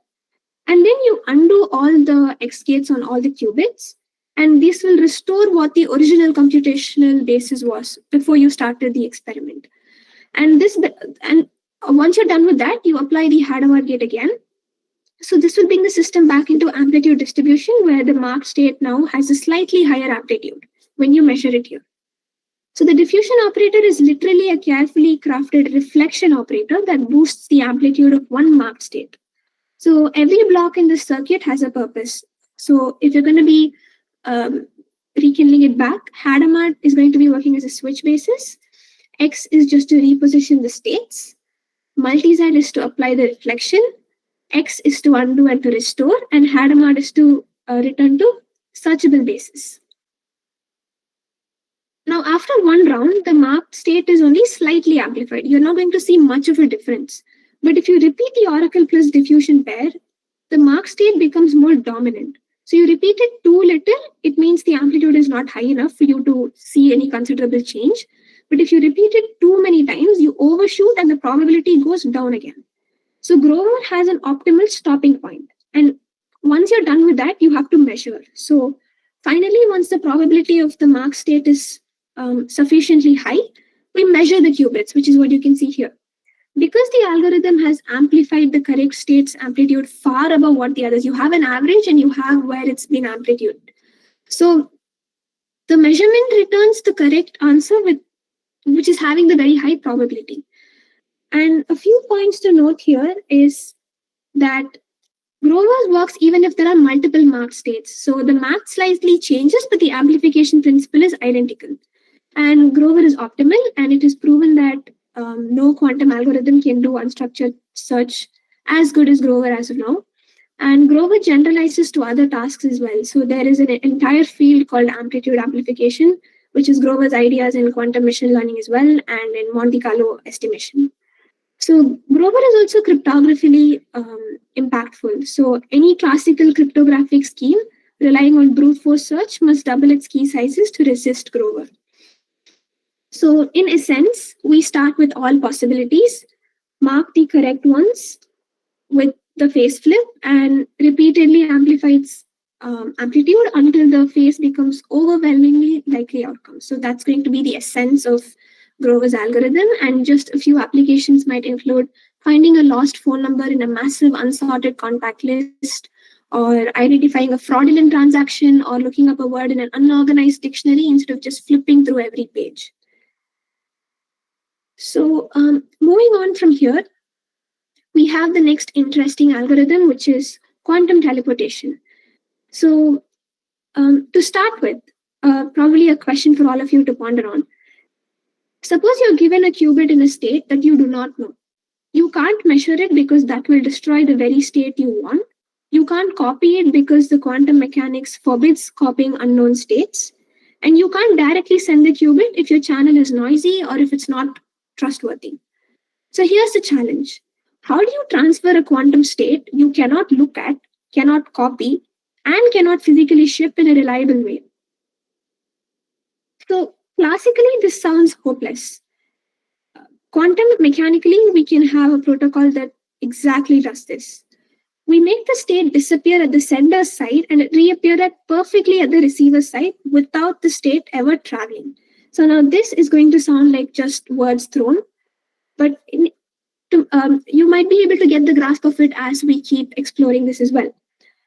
Now, the only things that move between the two locations here, from the sender and from the receiver, are an entangled pair, which is being prepared beforehand. So, and two ordinary classical bits later. So delving a little bit deeper, this is just going to be revisiting the gates for you just to revise. And only in teleportation, only the qubit's quantum state is transferred, not the physical particle. This is something which we have to remember. So this will preserve the quantum information while respecting the no cloning theory as well. And the key resource for this algorithm is going to be an entangled pair. So conventionally, we use examples of Alice and Bob. And now I'll be walking you through the protocol overview. So now that we've set the stage for this challenge, let's introduce the standard roles we use in quantum communication, which is the teleportation, key distribution, and cryptography. Almost all of this uses two communicating parties, and they are traditionally named as Alice and Bob. So there's no story behind their names. They're just simply placeholders so that we don't keep saying A and B. So in the teleportation protocol, we have Alice, who's the sender and the one who's holding the unknown qubit. And Bob, on the other hand, is the receiver, the one who must reconstruct the exact same state on his side. Now, here's the remarkable part. Neither Alice nor Bob perform any operation that directly reveals what the state is. But the qubit state remains fully unknown throughout the process, and yet Bob ends up with a perfect copy, while Alice's original version disappears. So what makes this possible? So we're going to be using the same gates which we have seen before, which is going to be the Hadamard, the C0, and the X gate, and the Z gate. So the first step is to set up an entanglement between Alice's second qubit and Bob's qubit. So Alice applies a Hadamard to a qubit, putting it into superposition. Then she uses a C0 with her qubit as the control and Bob as the target. So that single C0 turns the superposition into a bell pair, which is a perfectly entangled state, which is shared between them. And at this point, Bob is already holding a qubit that is quantum linked to Alice's system, even though he has no idea what Alice's unknown state is. So this pre-shared entanglement is what makes teleportation possible. And now comes the clever part. Alice needs to somehow transfer the information onto Bob's qubit without touching Bob's qubit directly and without measuring it. So to do this, she performs two operations on her side. She applies a C0 gate with Xi as the control and her entangled qubit as the target. So this step effectively mixes the unknown state with the entangled resource. And next up, she applies a Hadamard. So this Hadamard gate will redistribute the amplitudes so that when she eventually measures, the two outcomes of her measurement will encode the exact correction that Bob needs to recover. And now comes the critical moment. Alice measures both of her qubits in the computational basis. So which means these measurements produce two classical bits. These two bits are the only information that needs to travel from Alice to Bob. Once Alice measures her qubits, something important happens. So the original quantum state, which Alice's side has been holding for all this long, that just disappears, it vanishes. On the other hand, Bob receives Alice's 2-bit message. Now what happens here in the middle is that it has been absorbed into the quantum entangled state and it is effectively moved towards Bob's qubit, but in a very scrambled form. It's not the exact message. It's gone out a little bit distorted. So depending on those 2 bits, he performs a very simple correction on his qubit. Depending on whatever Alice sends as the classical bits, Bob has to do some kind of a decoding to figure out what exactly was sent. If Alice's result is 00, then Bob does nothing. If the first bit is going to be 01, then he'll apply an escape to flip it. And if the second bit is going to be 10, then he's going to be applying a Z gate. But if both bits are going to be 1, he applies a Z followed by an X. So these corrections will undo the scrambling which is caused by the measurement. It will undo all the disturbance which had been caused because of the transfer. And it will convert Bob's qubit into exactly the original state that Alice had before the measurement.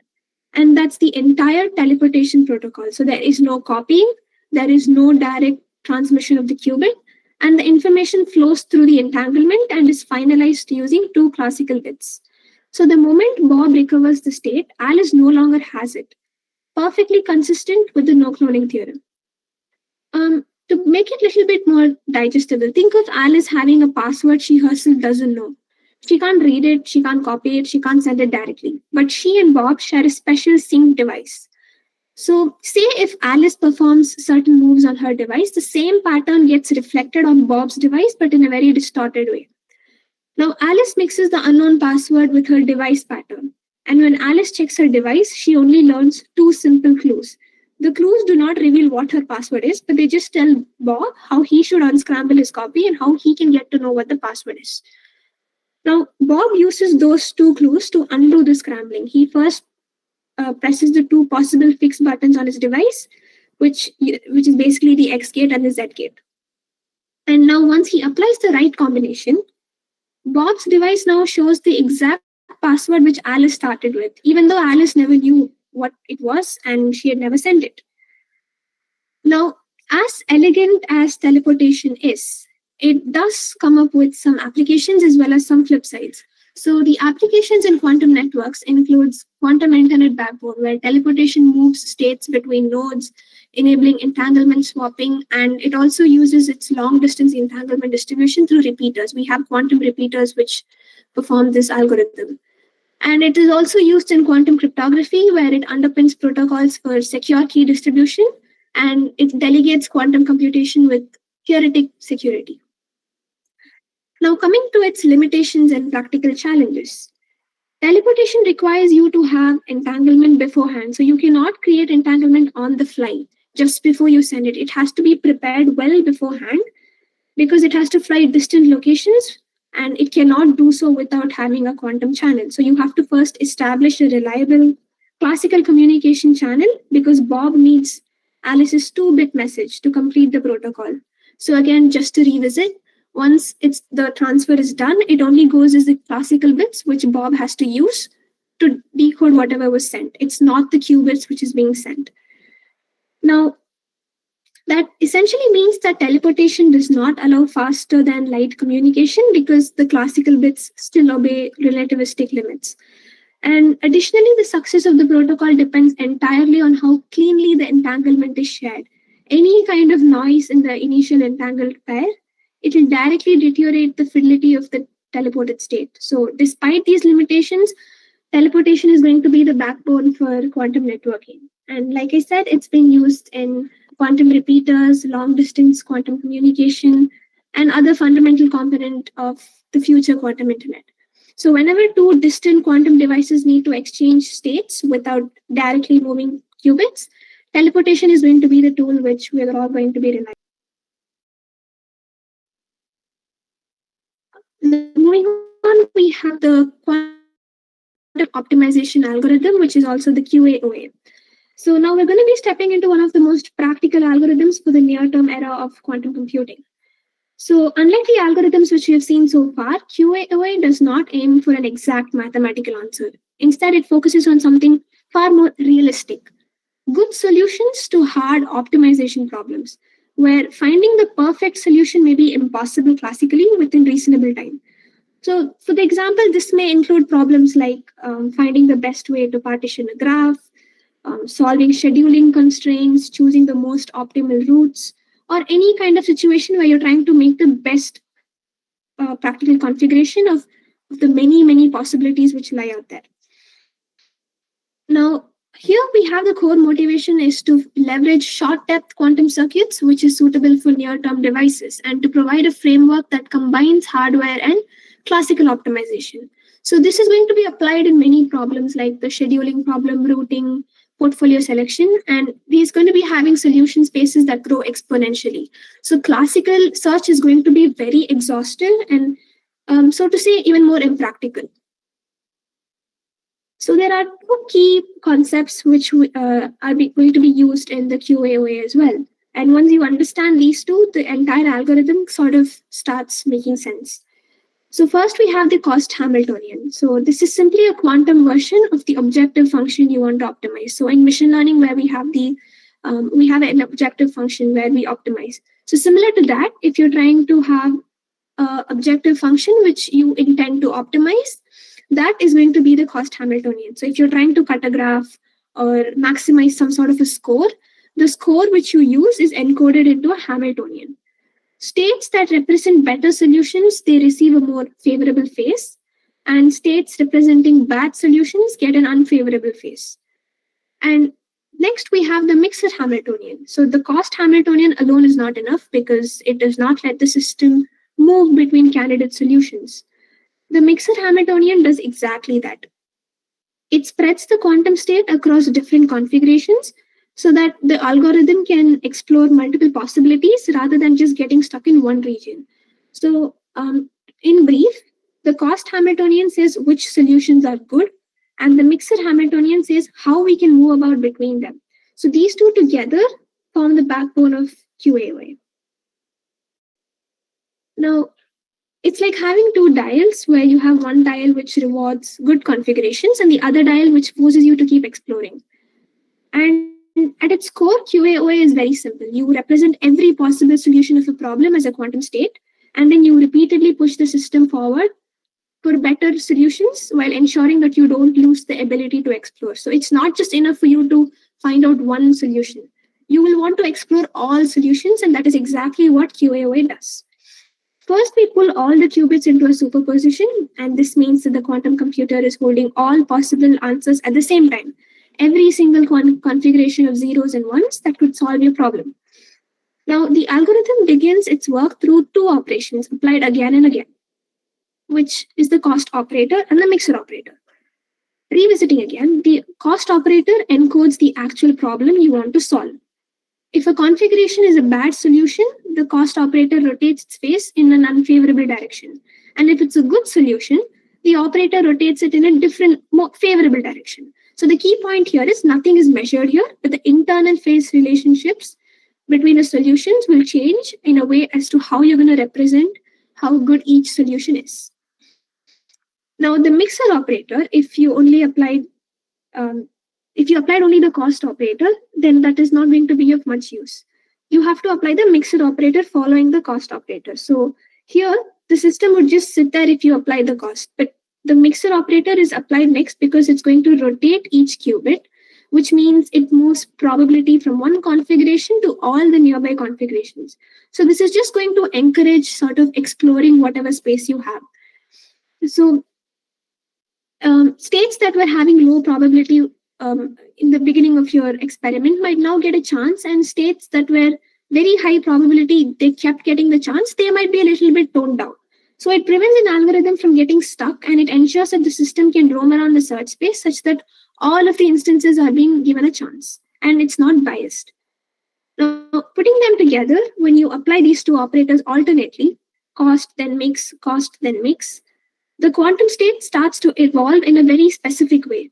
The phase adjustments from the cost operator and the movement from the mixer, they interfere with each other. So good solutions end up aligning in a way that it increases their probability, and the bad solutions interfere destructively and they lose their probability. So with each round, the quantum system, it shifts more and more onto the configurations that represent better answers. And this is essentially the heart of QAOA. And now that we understand how QAOA might work, at least intuitively, even if not in depth, let's look at why it matters. So QAOA is one of the most promising algorithms for near-term quantum devices because it does not need long circuits or error-corrected qubits. It works in a hybrid way. So the quantum processor will prepare and it will evolve the superposition, while a classical optimizer fine-tunes the parameters which you're giving it. So this lets us harness quantum interference even with the noise levels which we currently have today in the quantum systems. QAOA also shines on problems where we're not looking for a perfect answer, but we're looking for high quality and high good solutions, things like max cut, scheduling, constraint satisfaction, and graph problems. So many of these are extremely hard for classical methods as the sizes grow. So the strength of QAOA is going to be flexibility. We can change the cost Hamiltonian to represent almost any optimization problem, and the same framework will still work, but it also has some kind of a limitation which comes along. It will have many measurements, so it usually requires a lot of measurements, and its performance depends on how good your parameter selection is. And even a minimal noise can affect accuracy. So for some problems, classical heuristics might still be a better option and it will still be competitive.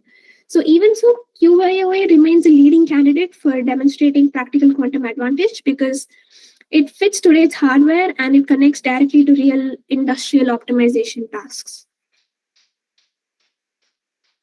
And for the final algorithm we have for today, we're going to be having the Shor's algorithm. Everything we've seen so far has shown how quantum computers can speed up certain tasks. But the algorithm that kind of shook the world, the one that made governments, banks, and security agencies pay attention, is the Shor's algorithm. So this was like the spotlight. And why? Because Shor's algorithm targets something the classical world thought was unbreakable, the difficulty of factoring large numbers. So for decades, modern security has relied on one belief, that factoring a huge number is impossible. Classical computers can check factors, but as the numbers get bigger, it's going to be exponentially high. And then we have the Shor's algorithm, which suddenly booms in and then says that impossible problem becomes efficiently solvable on a quantum computer. So this is the algorithm that put quantum computing on the map. But before that, we'll have a glimpse of what RSA is. So RSA is the encryption system protecting most of today's internet. And it works like you take two large prime numbers, multiply them, and then you publish their product as your public key. So you have two prime numbers, you multiply them, and whatever you get as a result is going to be your public key. So the security comes from the fact that while multiplication is very easy, it's very easy to just multiply two numbers. But factoring the product back to finding what the two original prime numbers were is going to be extremely hard for classical computers. So the entire world relied on one assumption saying that nobody can factor a huge number fast enough to break this kind of an encryption. So if factoring becomes fast, then RSA will collapse. Now, Shor's algorithm takes the factoring problem and it transforms it into something quantum computers are naturally excellent at, finding hidden and repeating patterns. So here is the core idea. Instead of directly searching for the prime factors of a number, which is painfully slow, classically, Shor builds a special mathematical function that secretly repeats after a certain interval. Now this interval is called the period, and finding it is the key to unlocking what the original factors were. Classical computers might struggle with period key finding because they would have to retest values one by one. A quantum computer does not do that because it has the ability for superposition. So it evaluates everything simultaneously. And that is where we have the concept of quantum Fourier transform, which is the QFT. So now QFT is the tool that takes this kind of an interference pattern and it reveals the exact hidden pattern in a single operation. So to give a more intuitive understanding of QFT, imagine you have a long row of bells, each ringing at different speeds. Now you hear all the bells together and it sounds like a weird, messy noise. The quantum Fourier transform is like having a super hearing that can listen to this noisy mix and instantly tell you how fast each bell is ringing and whether there is a repeating pattern in the ringing. So a classical computer would have to listen to each bell one by one, but a quantum computer can listen to all the bells at the same time and it can find the exact rhythm that keeps repeating. So the repeated rhythm, which is the tempo, is what we call the period. So QFT's job is basically take a messy mixture of signals and reveal the hidden repeating pattern inside. And that is exactly the concept which is used in Shor's algorithm when you need to crack down on large numbers. So the Shor's workflow is going to be a little bit more simpler compared to what we've seen before.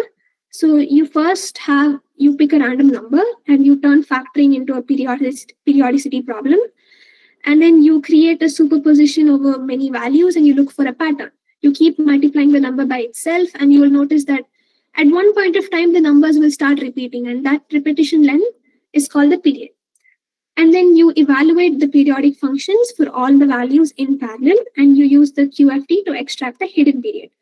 So once you know the period, a bit of simple math will give you the secret factors of the big number. The math will require you to have some kind of prerequisites. So this is just going to be an intuitive understanding of how the algorithm works. And once you're done in getting down the period, you can convert that period into actual prime factors and that's it. You have the number cracked.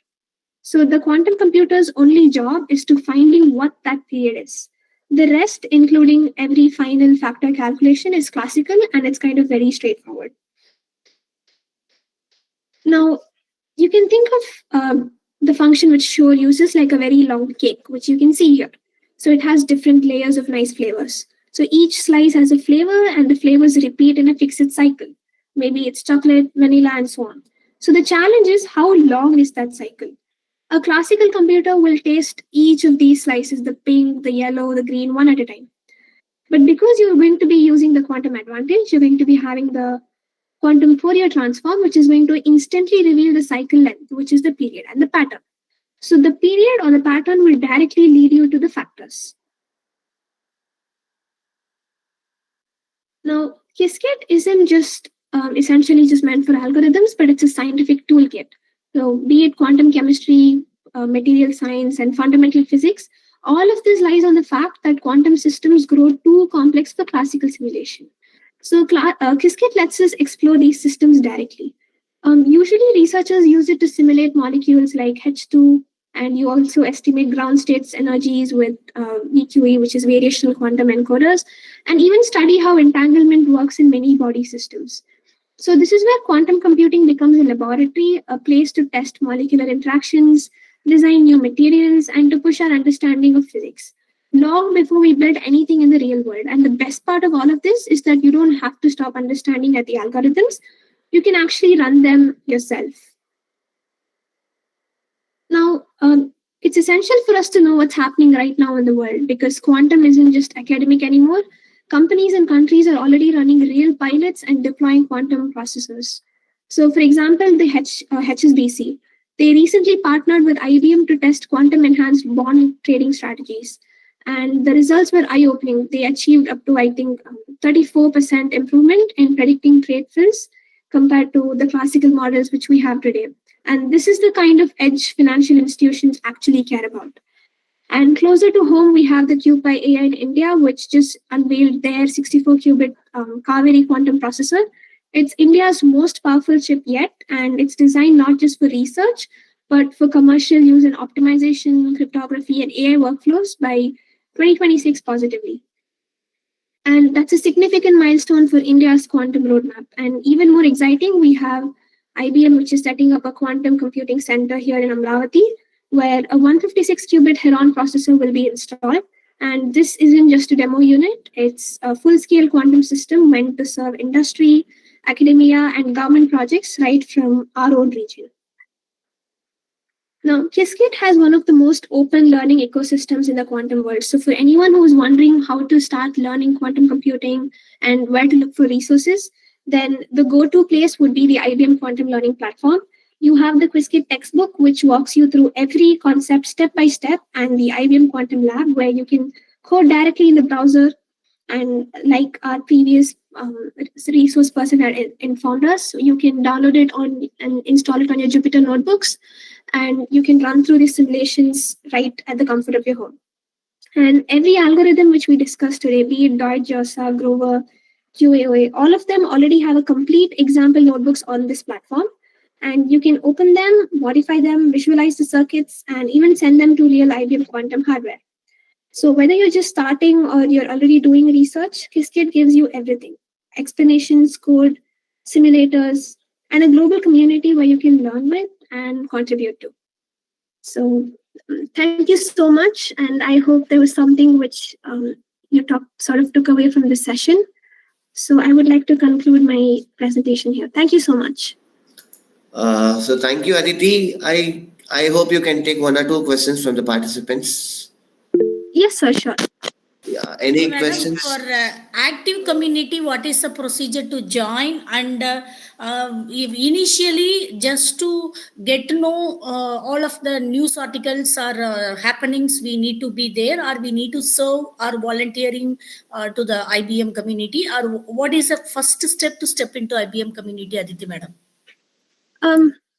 Good evening, ma'am, and please, no formality. I'm just a third-year student, so. Yeah, coming back to your question. Now, yeah, please.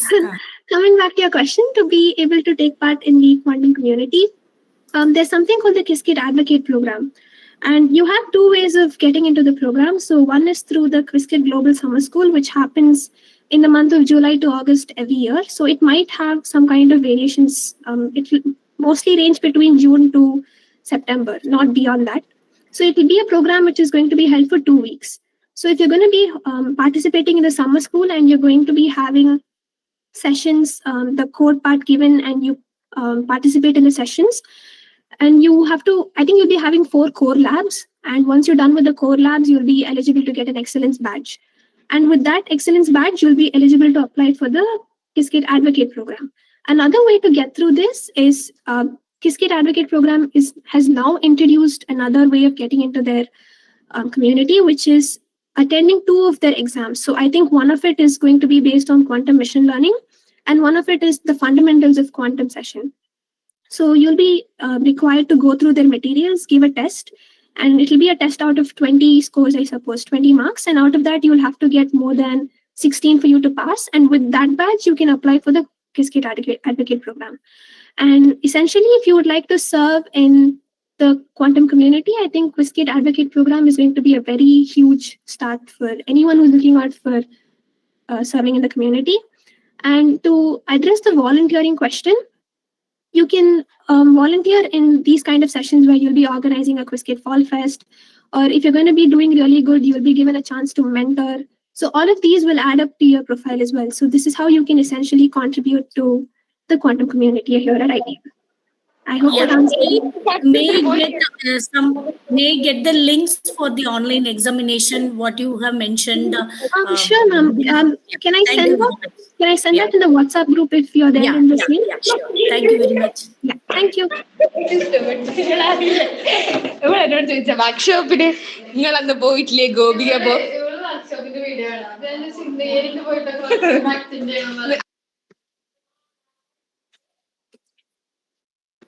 Okay, any more questions? Hello, Aditi. Hello, sir. Hello. All the best for your future career in quantum computing field. I hope your voice, the way you are explained, the way you are rising tone, lowering tone, I think it is quite good, well matured.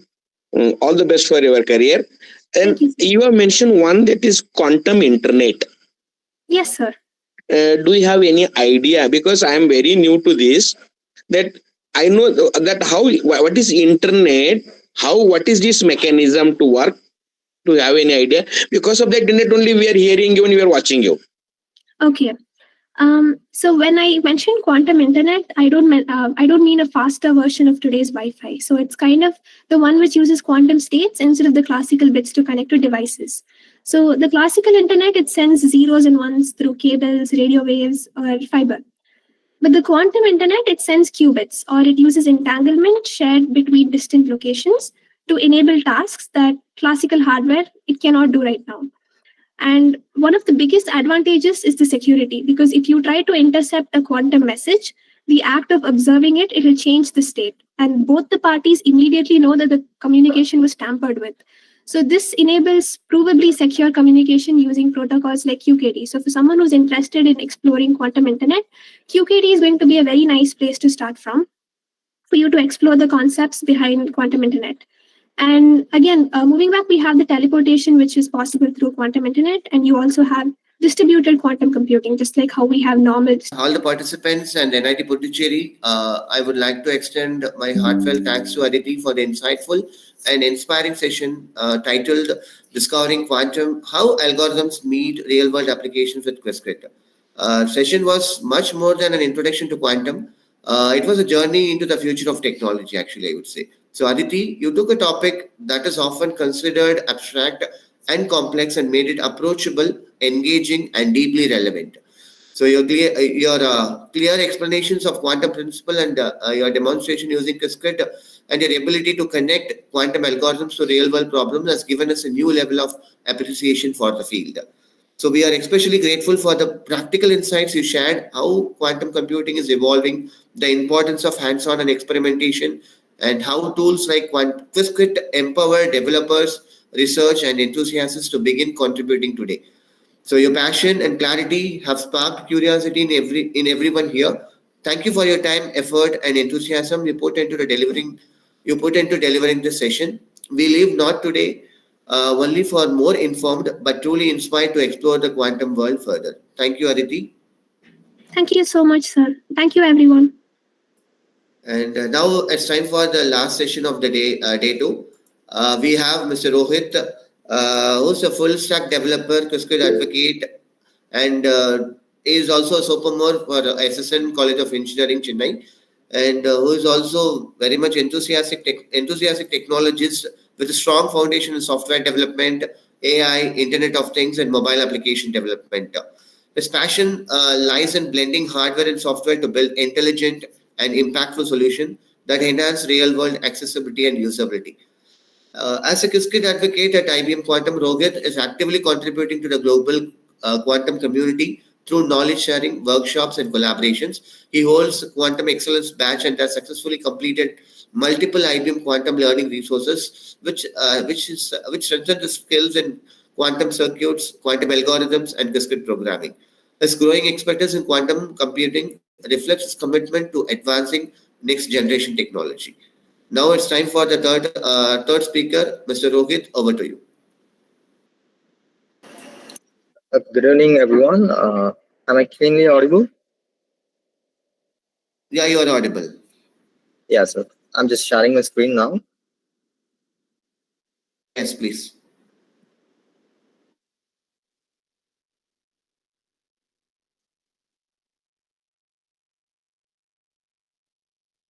Is it visible? Yes, sir. Yes, please go ahead. Yeah, okay.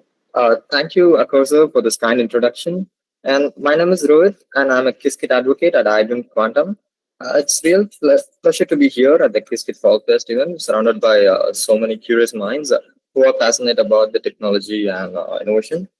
Today, I'm excited to take you on a journey to one of the most revolutionary ideas, which is shaping our future, which is none other than quantum computing. But I'm not just going to tell you what it is. My goal is to show you why it is the future.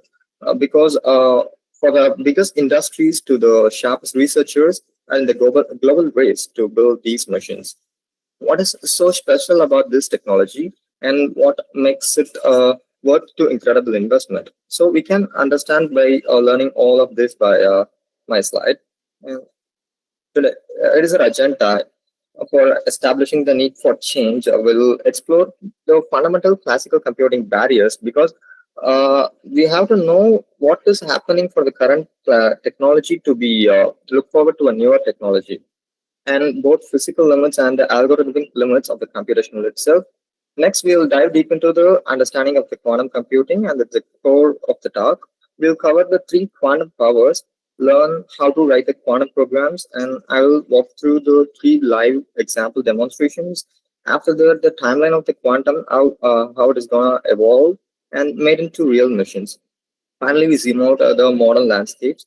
We look at the global dependence on this technology by profiling the big players and all, and also the India's missions about this global technology.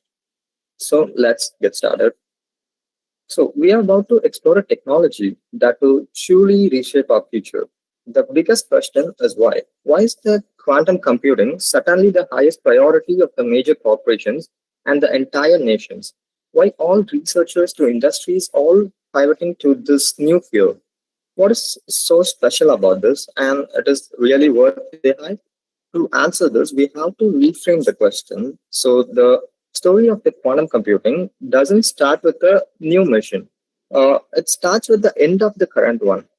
We can't appreciate the why of the quantum until we understand what's wrong with the current system.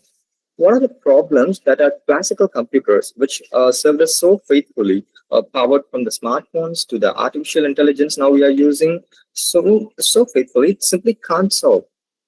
So that is the problem we having our classical computation. We'll explore them briefly. So there's a need for a change. For the last 50 years, for the decades, classical computers have been our faithful companions. They are powered every modern revolution, from the internet to the artificial intelligence. They have taken us from the room-sized calculator from the supercomputers in our pockets.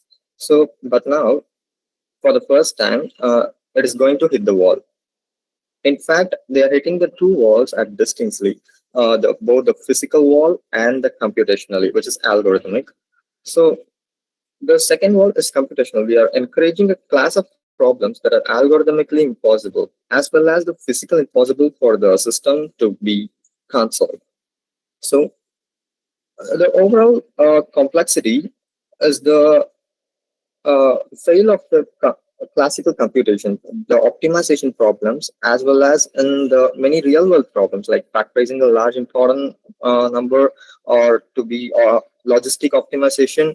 It will lack in a classical computing because they may not have the enough power and enough systems to be get solved by the classical computation. Because if we see the physical limits here, for the 50 years, the tech industry was defined by the Moore's law, the idea that the number of transistors on a chip doubles every 2 years.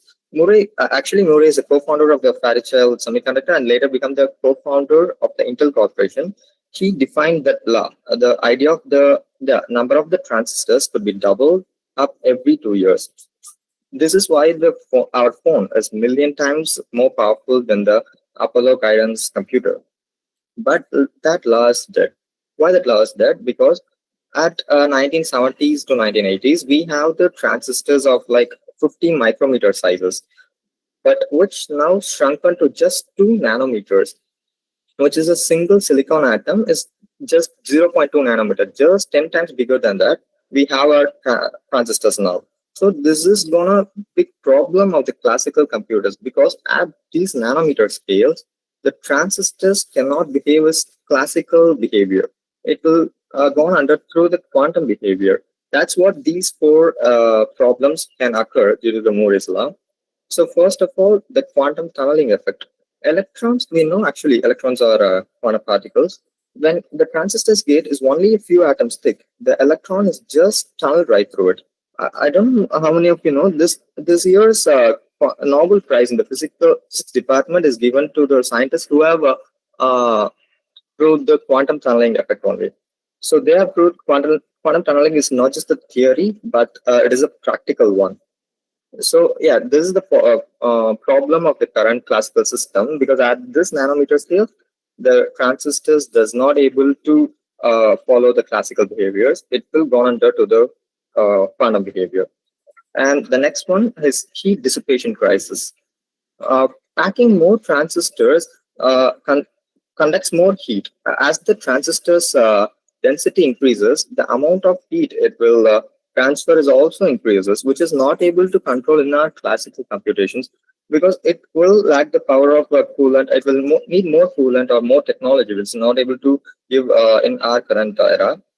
And also the lawless limit, a law of physics that says erasing a bit or modifying a bit must release a tiny amount of heat.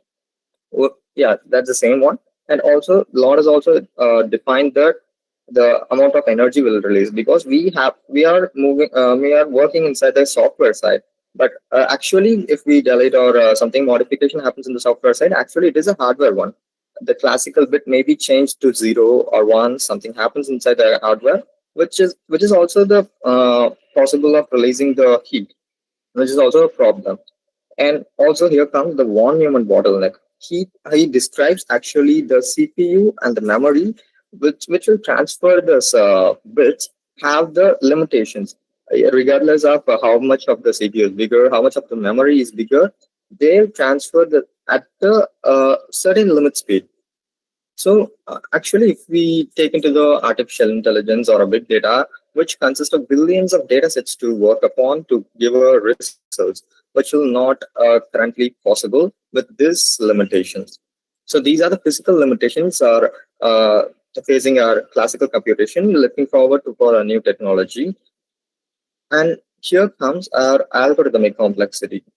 Even if we had a perfect and infinitely fast ice-cold classical computer, we would still be stuck. Because this brings us the second, frankly, more important wall, which is the algorithmic complexity. So the most fundamental limit of the classical computer isn't the hardware, it's actually a math. That is a class of problems known as NP-hard problems. If you look at on the timeline, just that time complexity table, here comes O of 1, which is a very simple one, and O of root n, and followed by O of n, and followed by something, and comes up to the straight curve, which is actually O of n factorial.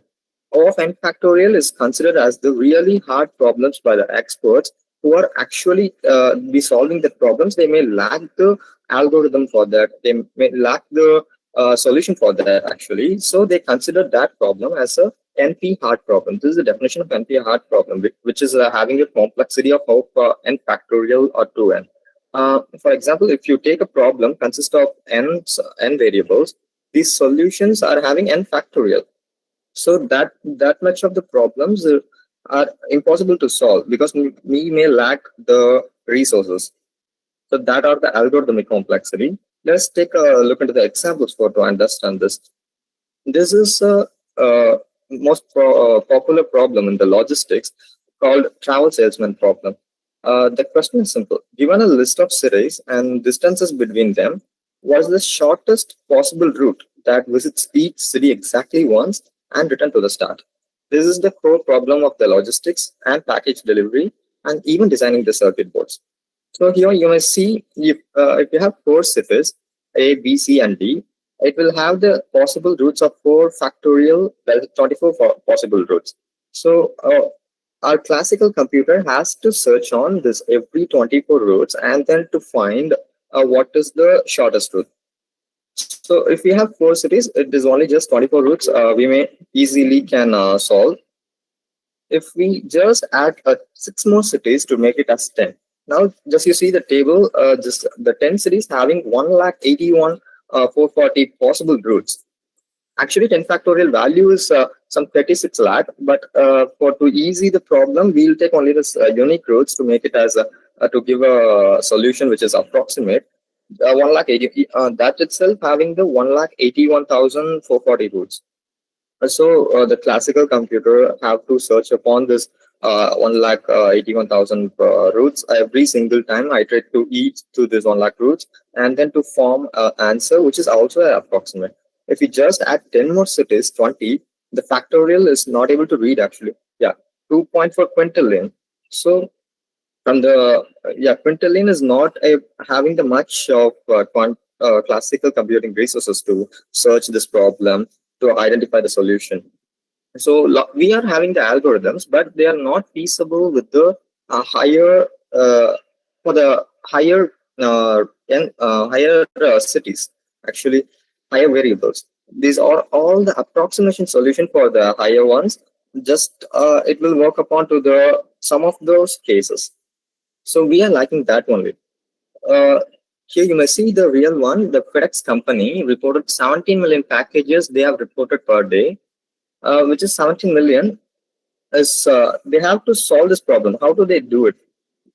Actually, they cheat. They have to give the approximation result only. Uh, researched a paper that to solve this NP-hard problem of this TSP that some students have posted. Actually, they tried all the algorithms and they provided the result like having the approximation solution only. What happens with the best classical algorithm plus having the super fast computer and the big data sets? If we have these three also, we may lack for the higher problems. These type of the TSP problems, which are very much need in this current era, because a FedEx company and like that, all companies have these problems to be not be solved.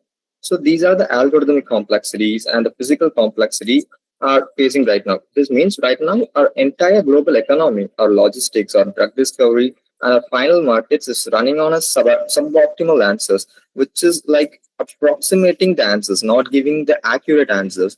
It will only have to approximate the answer. We are losing billions in efficiency, not because our computers are slow, but because they are classical. We have to make the new change. So this is the wall. This is why the scientists need a newer technology, a new type of computer that could handle this exponential problem. They found one and named it as quantum computing. So now we understand what the quantum computing is. We just saw what are the barriers we are facing now and what is the need for the newer technology. Now we are able to understand what is quantum computing and its principles. So understanding the quantum computing, a quantum computer is a machine that uses the strange counterintuitive rules to the quantum physics and to store the process the information. Instead of classical bits, which are always either a 0 or a 1, it uses something called qubits or quantum bits. The power of a qubit can be a 0 and a 1, both at the same time in a special state called superposition. This is a quantum power. Actually, all states it as a magical power, which is the counterintuitive rule, actually, as said. By preparing many qubits, letting them interact, and then measuring them, a quantum computer can explore a vast number of possible answers at once. It is a completely a new way of computing, and it's designed to steer this massive parallel computation so that the wrong answers cancel out and the right answers be most likely one.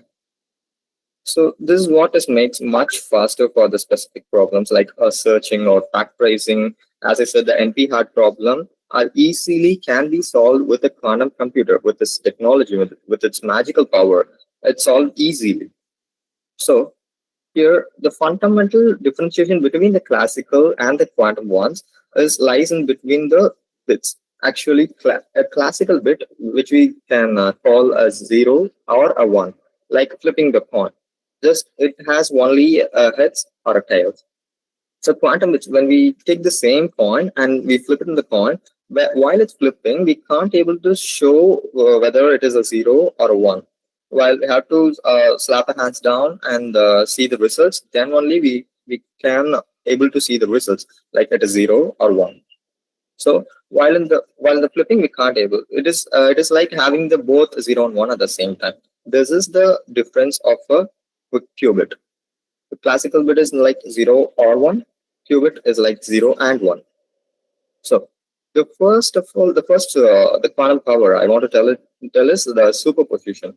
A qubit in a superposition is the state where it can be combination of multiple possibilities at the same time. We write this as the alpha 0 plus beta 1. You don't need to be a mathematician, just understand the concept.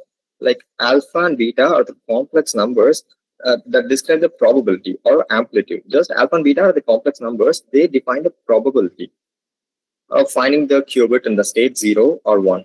It is like 50% of if the alpha and yeah, this is like 50% of the 50% of the chance in 0, or 70% of this one chance of getting qubit 1 as 70% like that. So now why this is useful? Because it lets us cross many possibilities at once. One qubit in superposition represents two states at the same time. But the real power comes when you add more qubits. This is where the exponential power comes from. This is where the exponential solutions also come from to solve that hard problems. So qubit system. For the one qubit system, we have the two states like 0 or 1. For the two qubit system, we have the possibilities of getting four states: 0, 0, 1, 0, and 0, 1, and 1, 1. These alpha, as I said earlier, these are the probabilities to measure that what's the result of, what is the probability of getting that result. So you may see the one qubit system having up to two states, the two qubit system having up to four states. It is going like the general n qubit system up to these are having up to 2 power n states. This is the computational power of a quantum computer. So yeah, this is the quantum computational power. When after that we have to measure the qubit. For measurement of the qubit means we have a qubit of 50-50 superposition. What happens when we look at it? When we perform a measurement, the quantum states instantly collapse. The superposition is destroyed. This is the principle who stated is Heisenberg uncertainty principle. He states a particle, we can't actually measure exact position and the momentum of a particle at the same time. The quantum computing also obeys this law, and providing if we measure a qubit, it will instantly collapses and giving a classical bit. Yeah, if the superposition is destroyed and the qubit is forced to choose a classical state, either 0 or 1. This is a fundamental rule. You cannot read out all the 2 to the power n possibilities. This is very act of looking it destroys the quantum states. So if you measure the 50-50 state just once, you'll only get a 0 or a 1. It's random. How do we get a useful answer?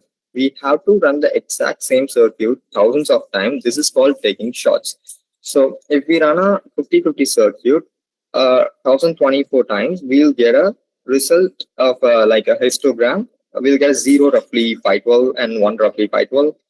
This is the statistical results, proves that we successfully created the superposition. So the goal of a quantum algorithm then to use the quantum powers to make the correct answer, having a 99% of the probability of an all wrong for the correct answer, and all the wrong answers having just 1% of the probability. Then we measure when we are almost guaranteed to get a right answer. This is the principle in the quantum computing. We will not get exactly accurate answer, but yeah, here probability means accurate. When we measure for the larger problems, we'll have certain probability to get that exact answer. For the highest probability, we'll sure that it is the right answer. For the all wrong probability, we'll be having only having a lower chance of getting the probability. It will happen due to the second power, that is like interference. We'll see it later. So we'll move on to the entanglement. This is another quantum power, which is the fundamental pillar. This is one of the favorite because our famous scientists like Einstein also said that entanglement is not possible. Entanglement, it is actually not possible. Quantum mechanics is like incomplete. So quantum entanglement occurs when two or more qubits intrinsically linked. Their fates become so deeply connected that you can no longer discuss them independently. They become a single system, even if they are far apart. Like if you take into other universe also, they are linked randomly with a magical power, as I said. Here's a concrete example. If we create an entangled bell pair of two qubits, we separate them and giving one qubit to you and one to me. Before we measure, neither qubit has definite value. They both in a superposition. But because they are entangled, if I measure my qubit, it collapses to 0. Your qubit. Even if one of the other side of the planet will instantly collapse to 0. If I get 1, you are also guaranteed to get 1. Entanglement, in other words, just like reducing the probability to get human readable value. Just if we flip a coin, if we flip both of the coins, it's guaranteed to be get 4 answers like 0, 0, 0, 1, 1, 0, and 1, 1. If we make an algorithm like reducing the 0, 1 and 1, 0 probability, we ensure that the coin would actually having just 2 probabilities of getting 0, 0 and 1, 1. If the one coin is given to you and other coin is given to me, and if I measure my coin as like I got heads, what is the answer of you? You will also get the same answer as heads. This is what entanglement says. But we're not sure about what is happening inside. Just we'll make the algorithmic method like reducing the probabilities to get the human known value. That is called entanglement in simple words. So the third principle is interference. So we have the superpositions to create a massive space of all possibility answers. When we have the entanglement to link them together. So how do we get the one right answer from that 2 to the n possibilities? And the answer is interference. Quantum states behave like waves, and it's just like a waves in a pond. They can interfere with each other. When the 2 waves crest meet, they'll make a bigger wave. Like 2 same waves will make a bigger wave. 2 opposite waves, like it will cancel out each other. These are called the constructive interference, destructive interference. Constructive interference is making a bigger wave. Destructive interference is like canceling out each other. A quantum algorithm is a carefully designed to sequence of steps that controls the interference. The goal is to design the program so that all the computational paths leading to the wrong answers must cancel out each other, and the paths leading to the right answer get add up and get amplified, giving only the right answer. This is the behind the scenes what happens inside the algorithmic methods. Interference is the tool that turns the parallel possibilities from the superposition into the single useful results. It's how we find the needle in exponential haystack. This is called inference, and we'll move the quantum gates and circuits. So how do we practically actually do all this? How do we tell a qubit just go into the superposition and get entangled? Just like classical computers use logic gates like and or not we use every day, just quantum computers use this quantum gates to process the information.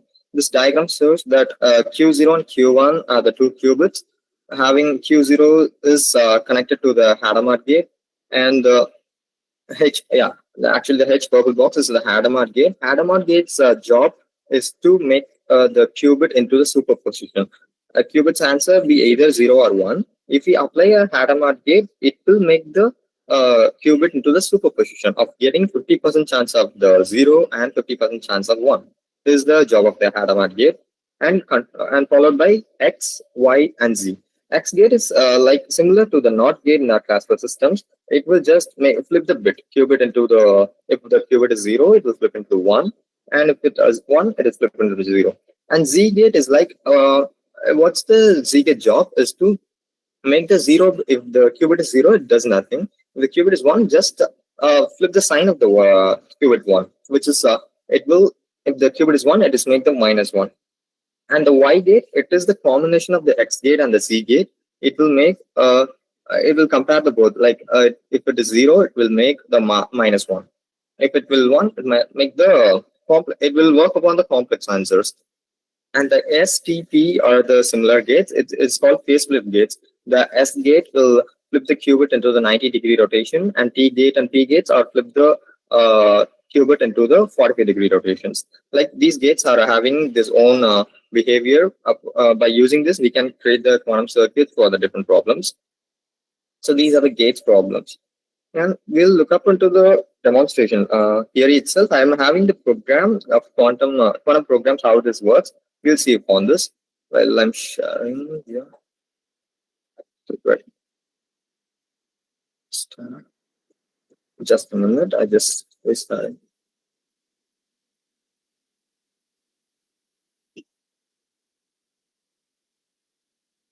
I request the first program, please go a bit slowly. The next program you can speed up. Sorry, ma'am. What? I The can't. first program, I request you to go slowly. Then rest of the program you can speed up with the. Okay, okay. Yeah.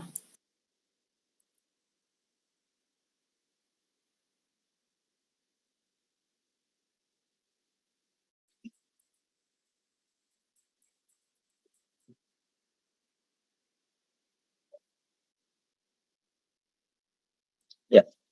I am here having the 4 demonstrations to drive in. Yeah. The first one is the superposition. I'll explain the program. Yeah, we are using the Qiskit, which is the open source platform to be used for the quantum computing program. Yeah, we just create the programs with the, like here you see Qiskit, they developed the package to be used for the quantum computing itself.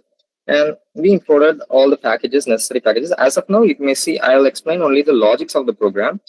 Here the QZ, we create the quantum circuit with the call. Quantum circuit is the keyword, which is inside of the Qiskit package. The 1,1 means we have creating the 1 qubit and 1 classical bit. And here is the QC.H0. It is the Hadamard gate. Applying QC.H is creating, putting the Hadamard gate. Hadamard gate is create the superposition of getting that 0. We created the first qubit 0 or 1. By applying the Hadamard gate, it will make the 50-50 superposition of getting the result. And QC.measure, it will measure the qubit and converts it in the classical bit. And finally, it will measure the qubit of answers and create it in the classical bit. And we are printing the answers. And we are using here the AR simulator. It is a simulator we use to work upon the quantum circuits. And yeah, we'll run upon for 1024 shots, which is 1024 iteration of the answers of getting 0 and 1. And we'll simply putting the histogram for the answers. Here it is the result. Like qubit 1 is connected with the Hadamard gate and measuring the qubit.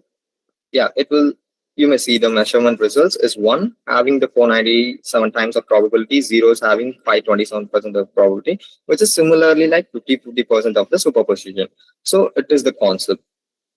If we have to put the quantum circuit and to apply any gates or any logics if we have, and to measure the qubit for the answers, and to run it with a simulator or a IBM real backends. As of now, I'm running it with a simulator to give it easy ones, and run it on the simulator and getting the answers.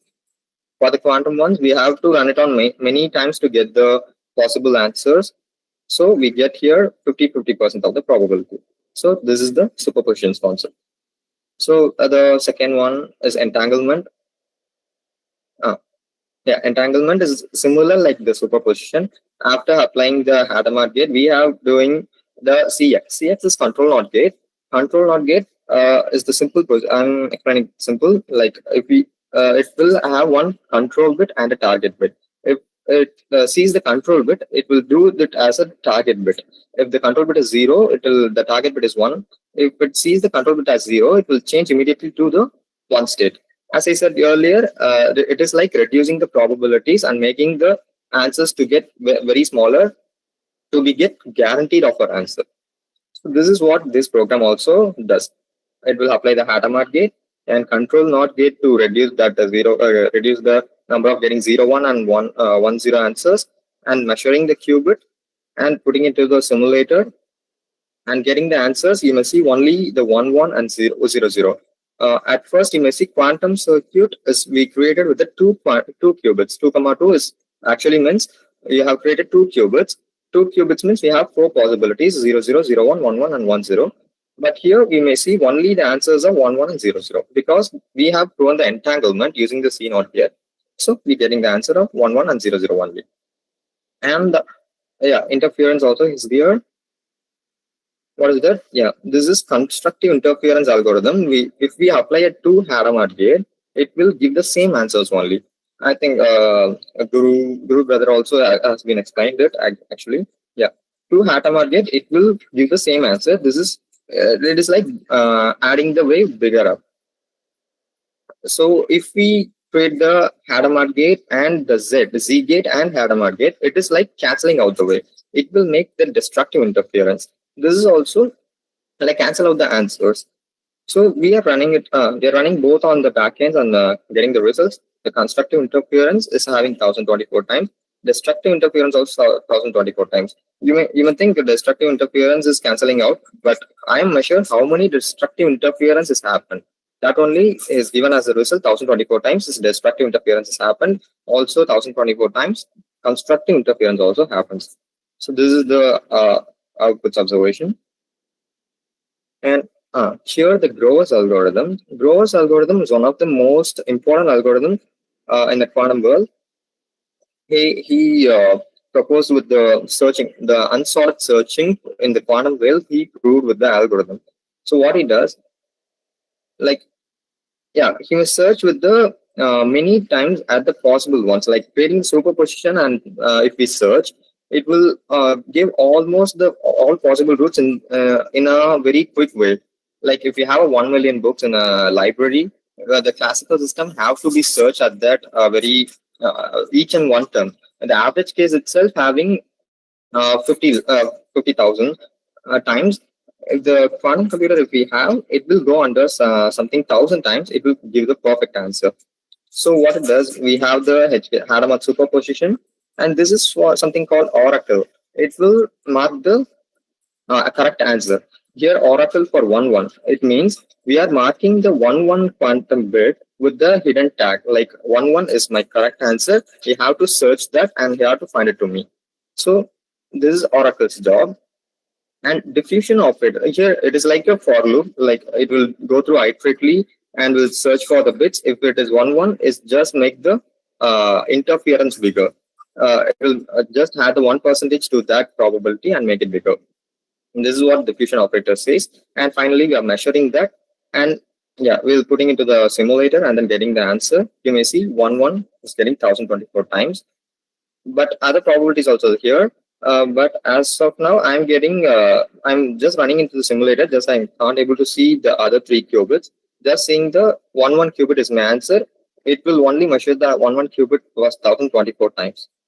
So this is the Grover's algorithms example implementation. So these are the implementation. Let's continue with the other one.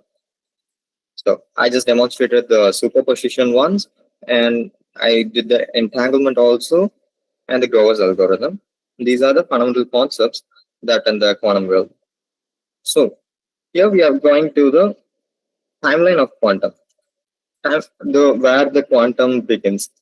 It all started in 1900 with Max Planck. We know him for his black body radiation discovery. He shatters the classical physics by proposing the energy isn't continuous, but it comes in a tiny packets called quanta. This was the birth of the quantum theory. In 1913, Niels Bohr used this idea to explain the atom, proposing the electron exists in fixed energy levels. Like it will move upon the shells, like K shell, N shell, M shell. The Niels Bohr atom model, he proposed it. In 1920s, the two famous scientists, the Schrödinger and Heisenberg, gave the quantum mechanics its mathematical heart. Schrödinger wrote a famous equation that describes how a quantum system evolves over time, and the Heisenberg described the uncertainty principle. Like I said earlier, the particle's exact position and momentum can be in a same, impossible to measure it at the same. If you measure a 1 qubit, it instantly collapses the other qubit and make it as a classical qubit to be measured. And all led to the 1935. Einstein, Podolsky, and Rosen make a research paper, like for the entanglement. At final, they concluded with entanglement is not possible, quantum mechanics is not possible, quantum mechanics is incomplete. Actually, he termed the statement like spooky action at a distance. He stated it for entanglement. Entanglement is not possible. It is a spooky action at a distance. So he proposed that. Forwarding that, Einstein's spooky challenge sat there for decades until 1964, when a physicist named John Bell took it seriously. He devised a mathematical rule, and he proposed the Bell inequality that could actually test it in his lab. The theorem said if the Einstein's hidden variable are real, you'll get this result. if the quantum mechanics are true, you'll get that result. He just concluded with this statement only. He will also not able to complete the full experiment, forwarding that Friedman and Clauser ran this experiment. They spent 200 hours of collecting this data and entangled photons. The results is well, inequality was violated. So entanglement was proven. But they also not proven like very experimentally. They just proved the Bell inequality is violated. That entanglement was real. In 1982, from Alain Aspect in France, he ran a much more precise experiment with his fast detectors. The results were undeniable. The debate was over because he proved that the entanglement was true by his detectors, like detecting both the bits, and then they proved that entanglement was true. So yeah, they gave the all quantum mechanical concepts to be get proved. Here comes the quantum computing birth. So in early 1980s, the physics was proven. The computers entered the story. In 1918, Paul Benner proved that theory of computer could operate under the laws of quantum mechanics. The real spark come into the 1981 from legendary physicist Richard Feynman at the Physics of Computation conference. He noted the importance of the quantum computing. Is actually its exact statement is like, nature isn't classical, damn it. And if you want to make a simulation of nature, you'd better make it with a quantum mechanical. This was the exact statement. He is in the what conference? He proposed the radical idea that to stimulate a quantum system, you should build a quantum computer. You should build a computer that itself a quantum system. He proposed this idea. In 1985, David Deutsch provided the how. He published the seminal paper like defining a universal quantum computer. He proposed like this as a Turing machine which can calculate, which can operate it under the quantum mechanical.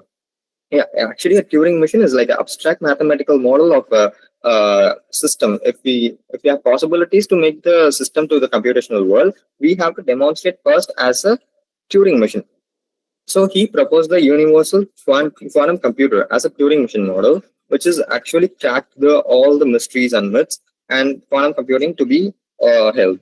So actually, David Deutsch is the father of quantum computing. He of his excellent proposal of this universal quantum computer. So we all saying in a theory that these are having proven, and like these are actually a proven one. So we had this theory, but how did make it real? It was the step by step with the chain of the milestone experiments that proved each piece was practical. First, as we saw, Alain Aspect's Bell test.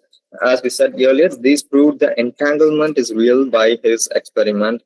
And in 1997, the teleportation, scientists achieved quantum teleportation. This proves the actually reliable move of quantum state from one place to another place using the entanglement. And in 1999, the scientist called Nakamura demonstrated the coherent control of the solid state qubit. This was a huge, it provided we could isolate or manipulate the quantum systems.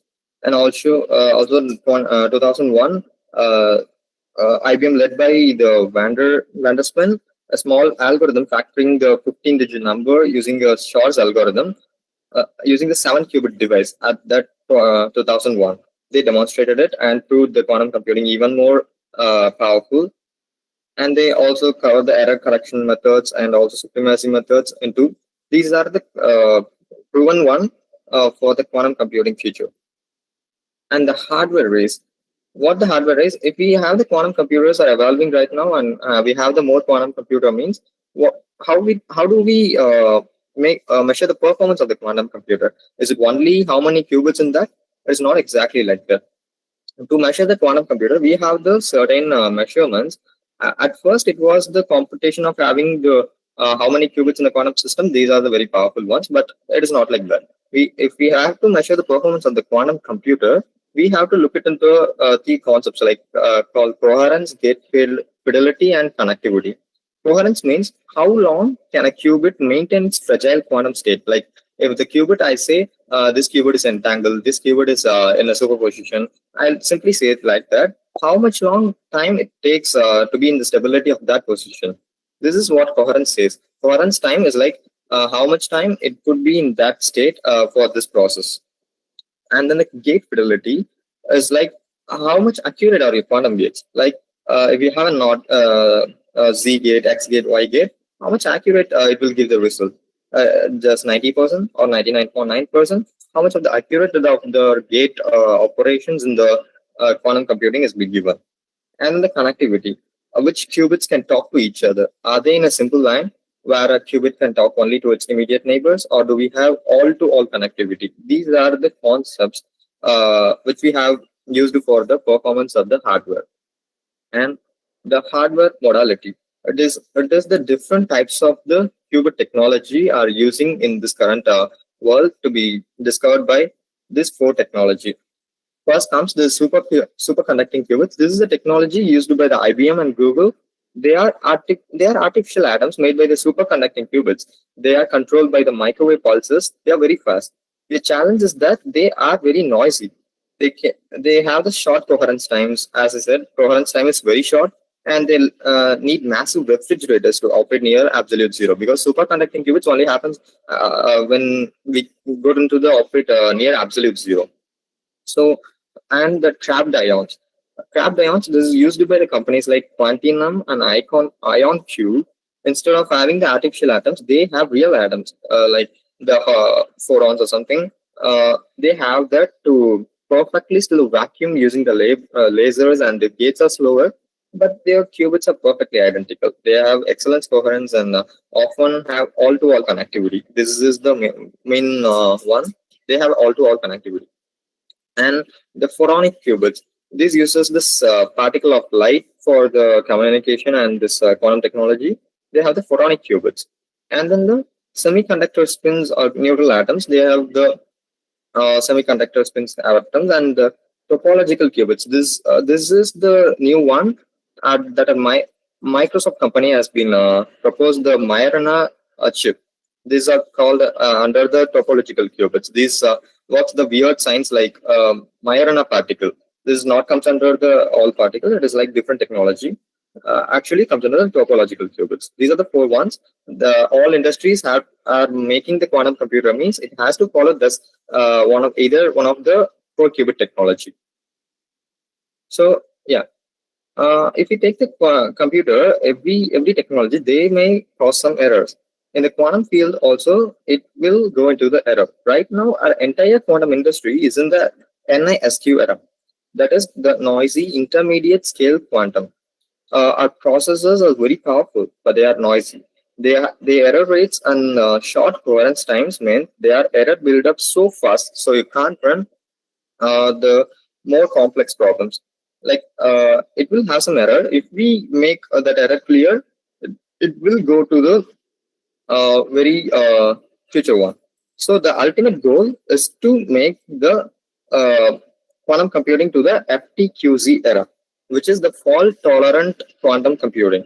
This is the future where the QPU can actively correct its own errors as a computer. So as we solve this problem, we may achieve the better results for the many problems. So how to do this? Through quantum error correction, to quantum error mitigation. These are the technologies our researchers and global industrials are currently now working on to solve these hardware problems and the noise problems to get solved.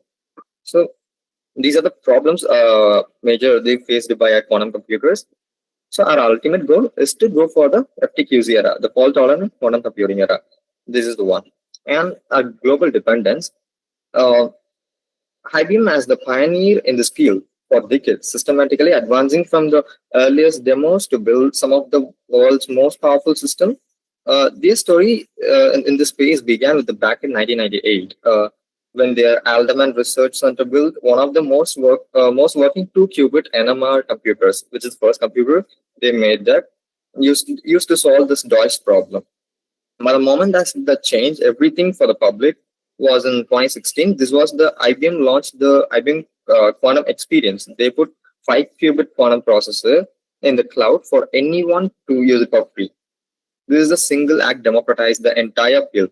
Now also IBM is offering many of the like some of the quantum processors for everyone to access it and solve it to they may use for their education purpose or research purpose like that. In 2017, they launched the Qiskit, the open source and software development kit, which I was also using this to demonstrate that examples to you. This gave the world a common language to write a quantum program and has fostered the global community that we all are part of here today. So, fast forward to that, 2019, they debuted the IBM Quantum System 1, which you can see a picture of that on previous slide. This was the first integrated quantum computer system, a beautiful self-contained unit that designed for the commercial and research use. And in the 2021, they launched the 127-qubit IBM Quantum Eagle processor. That was a major milestone. It was the first processor to cross the 100-qubit barrier. The same year, they introduced the quantum runtime. This is the new cloud-based environment to run all the circuit at the high much speed. Just the year in 2025, they continued to push, unveiling to new processors, the 120 qubits IBM Quantum Nightwatch, and the Starling testbed. Like they've named it something different. What's the importance of these new chips are not just about the qubits. They are critical testbeds specifically designed to research in the fault-tolerant quantum computing and error correction. This shows IBM is also pivoting from a NISQ era, that more qubits race, to the FTQZ era, the better qubit race. So these are the quantum roadmap developed by the IBM, and they push it into the website. You may see here the timeline went through actually almost 2033 plus. These are the roadmaps. You may see under the IBM Quantum website also. I think time's running out. You may see actually just two to three slides. Yeah. We see the India's missions in the quantum world. The National Quantum Mission is followed by India. They approved it in 2023, but now it is fully operational and has defined the national trajectory to this dual function for the coordinator for this public research. They may give the T hubs, that is thematic hubs. They have developed to the collaborating with the IITs and companies like TCS and TRDO and DRDO like companies. They have collaborated with them, and they provided the T hubs to scale the possibilities. And here comes in April 2025, the NQM National Quantum Mission backed up startup Q5 launches its Indus, India's first 25-qubit full stack quantum processor, and 2025 announces 64-qubit Kaveri processor. The Q5 it is an Indian company which is introduces the quantum computing. And Kaveri processor, it is a superconducting modality. It is one of the four qubit technology. Kaveri comes under the superconducting qubit.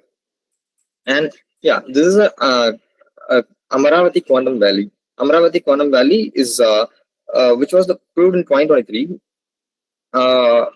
It is a flagship of PPP. This is initiative integrates the foreign state-of-the-art hardware. It is a partnership with IBM of the 156-qubit Heron processor. They may give to the integrate it into the Amaravati Quantum Valley. Plans to establish the Quantum Valley as the part of the India's National Quantum Mission to explore it in India. And yeah, this is the quiz section actually. So can I spread out the quiz link, or may I? Rohit, it has been already shared with the participants through GitHub link, so you can continue with the session if you have more slides. Okay. So then I'll wrap up. This is a conclusion session. So first, why is the quantum necessary? We have learned that the entire world is moving into the quantum because classical systems are for the first time hitting the fundamental barriers. They are hitting a physical wall with the end of the Moore's law, and a more important algorithmic wall with the exponential complexity. Second part, the core quantum power, the advantage isn't magic, it's engineering. It's a newfound ability to harness these three pillars with the quantum mechanics as computational tools, like superposition to explore vast possibilities, and entanglement to link them, and interference to amplify the right answer. Finally, it's critical to remember that quantum computing will not replace the classical system. Your laptop is safe if you never use a quantum computer to check your email. Instead, the quantum computing will enhance or redefine our classical system. The future of computation is a hybrid, seamless blend of the classical CPUs, GPUs, and a new quantum processor, all working all together to solve the once thought that were impossible.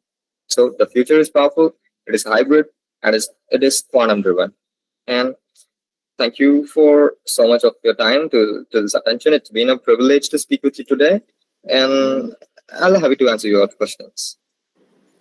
So Yeah. thank you, Rohit, and dear participants. Due to time limit, we already surpassed session timings, right? So I request participants to connect with the technical person through LinkedIn or any other social media, and you can have your questions so that technical person can directly answer your questions. So with this, I would like to take a moment to express our sincere gratitude to Rohit for delivering such an illuminating and thought-provoking session on the quantum reality check, why quantum computing is the future. So Rohit, your talk today has given us a clear and compelling understanding of where the world is headed. You broke down the complexities of quantum computing with remarkable clarity, helping us see not just the science behind it, but the real world impact it is poised to create it. So, from the limitations of classical computing to the transformative potential of quantum technologies, you have highlighted why this field is not just an emerging trend, but a defining force of the future. We see your ability to simplify intricate concepts, engage the audience, and spark curiosity made this session both enriching and enjoyable. We truly appreciate the depth of the knowledge, passion, and preparation you brought with you today. So, on the behalf of everyone here, I thank Rohit for inspiring us to think beyond conventional boundaries and encouraging us to explore the quantum era with an open and informed mindset. So, with this wonderful session, we wind up officially the day 2 of the Qiskit Fall Fest 2025. So, before we conclude, I kindly request all the participants to join us for the day 3 and final day by 5:45 tomorrow p.m. as the sessions will start exactly at 6 p.m. Also, tomorrow we are privileged to host 2 exceptional speakers from CDAC Delhi and one industry person who will share their expertise and exciting work with all of you. Along with it, in the chat box and in the WhatsApp group also, we have shared a quiz prepared by the resource person itself. So we insist participants to complete the quiz before 20th November in order to issue the certificates. So thank you everyone for your enthusiastic participation at this time also throughout the session. Have a wonderful evening and see you all tomorrow. Thank you. Thank you, everyone. Thank you, Rohit, for a wonderful session. Yeah, thank you, sir.